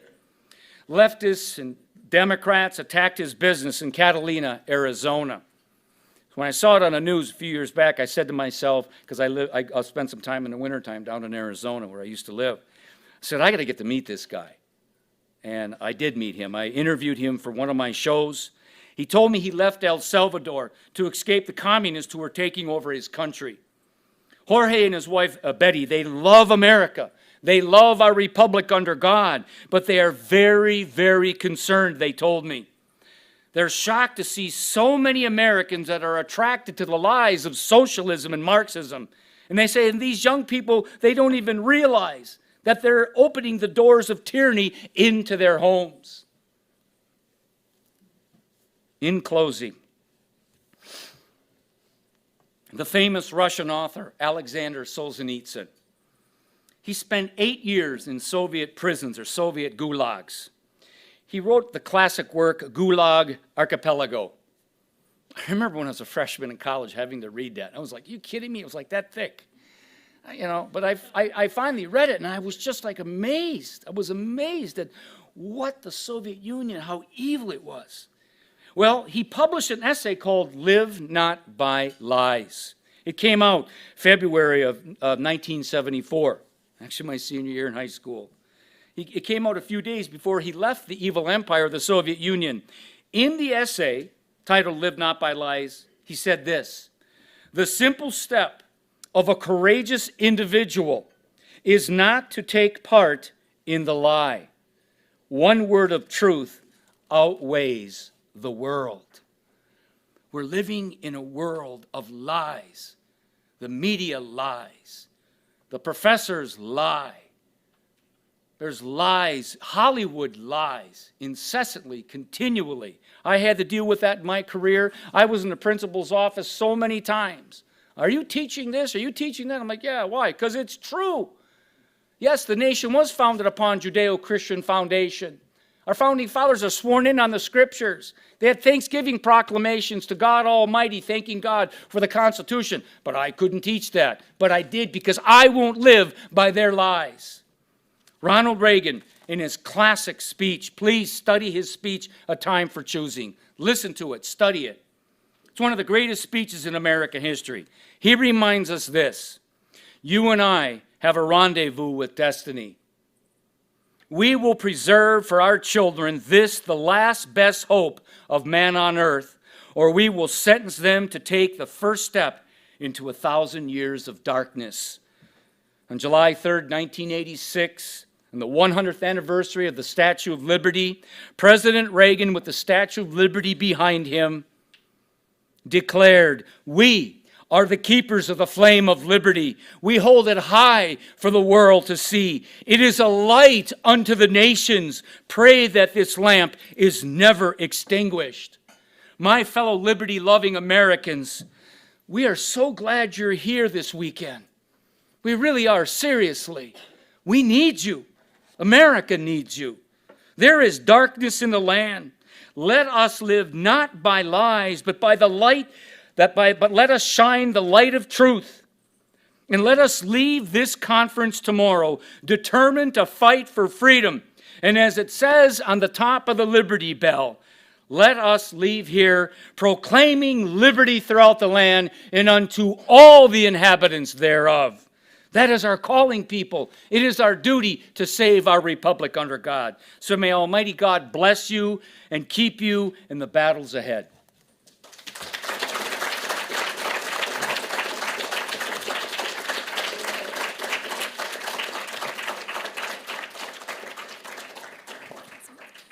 We will now take questions. Once again, please state your name, where you're from, and a brief question. Hi, I'm Sarah. I'm from Buchanan High School.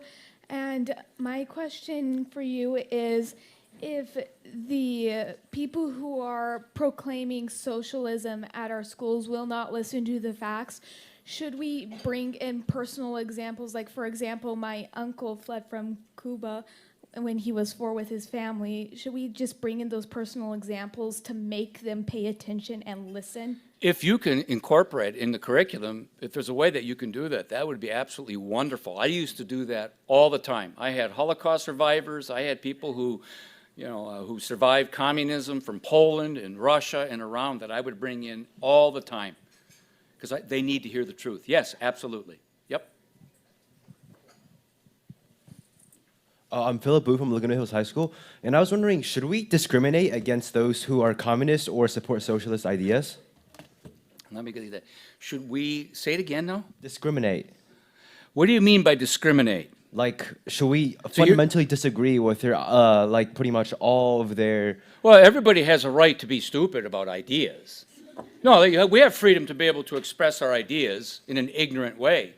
They have no empirical data. They have no economic reality, facts to bring before them. They have ideology. They have fancy slogans. But they have no substance of. I mean, I used to have some of my students say to me, "Well, what we need is we just need to get the right person to apply Marx and Lenin." I've heard that many, many times, either at the university where I used to teach or the public school or the academy. You just don't see it. It's not the evidence is the empirical evidence. The historical evidence is 100 million people slaughtered. The evidence is the gulags, the prison camps. The evidence is hearing the stories that were presented to us today. But with that being said, Ronald Reagan, when he had to go before HUAC and talk about communists that were in Hollywood back in the day, they've always mischaracterized Reagan. They always said Reagan was like Joseph McCarthy, by the way, who's buried in my hometown right by my parents, the Senator McCarthy. McCarthy was rough around the edges. He just didn't know how to handle being anti-communism. Ronald Reagan says, oh, no, they're here. They're in Hollywood. He says, but we need to engage with them in our ideas because our ideas are truth. Our ideas are efficacious. Our ideas are about life and liberty and freedom. And so, therefore, engage with them.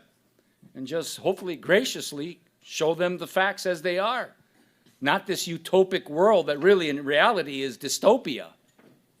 Yeah, makes sense. Because to me, I felt like I had a little bit of a misconception because you said that communists are evil, right?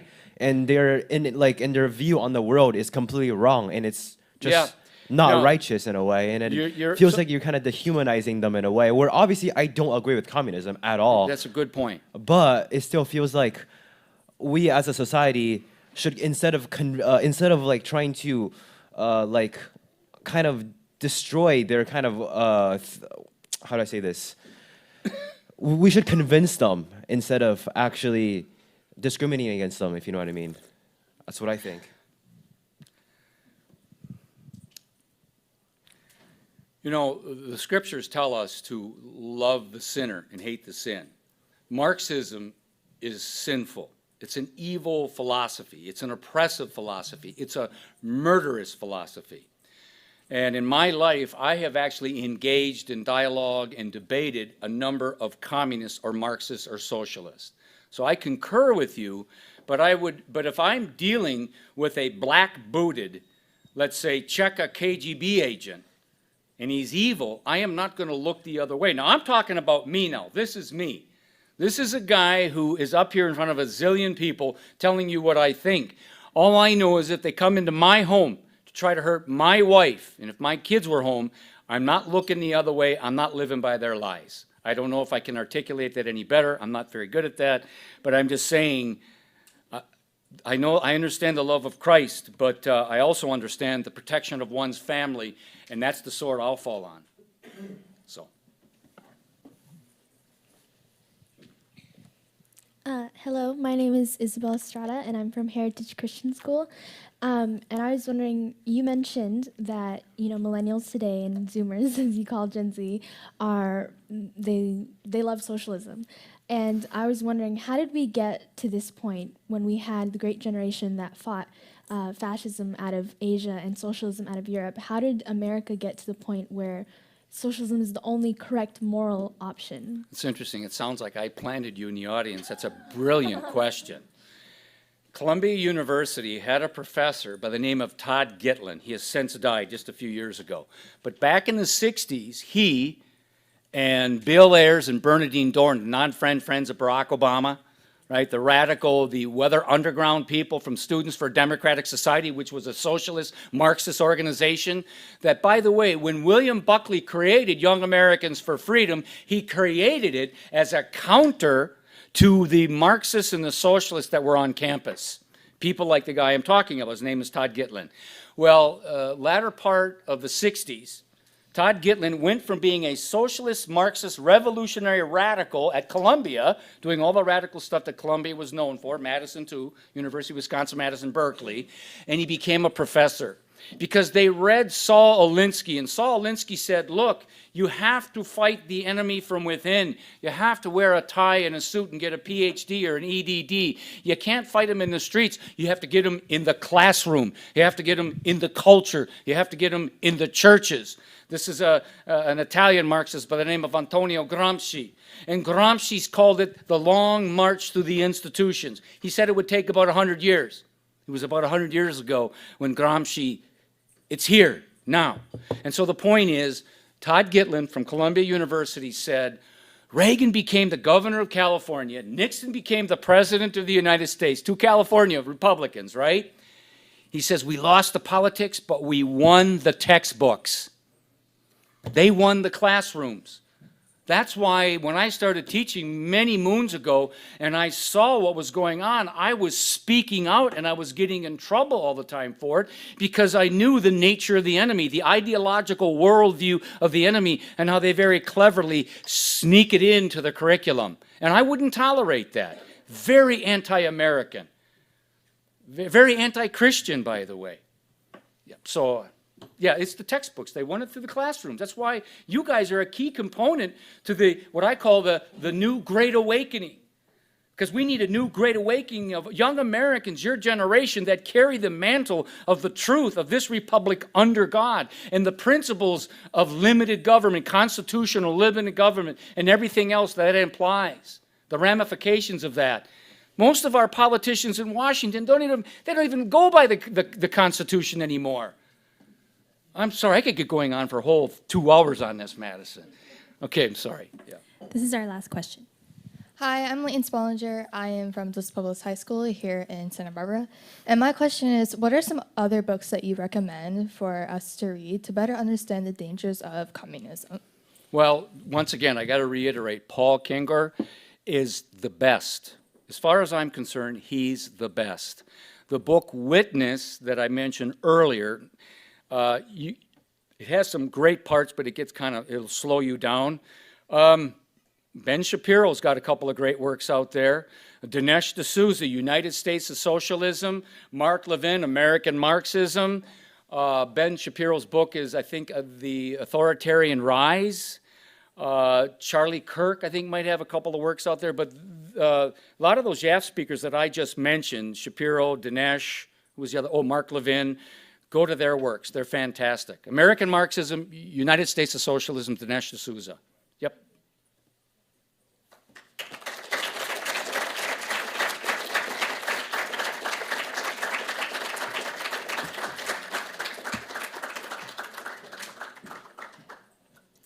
Let's give one more round of applause for Dr. Jacobs.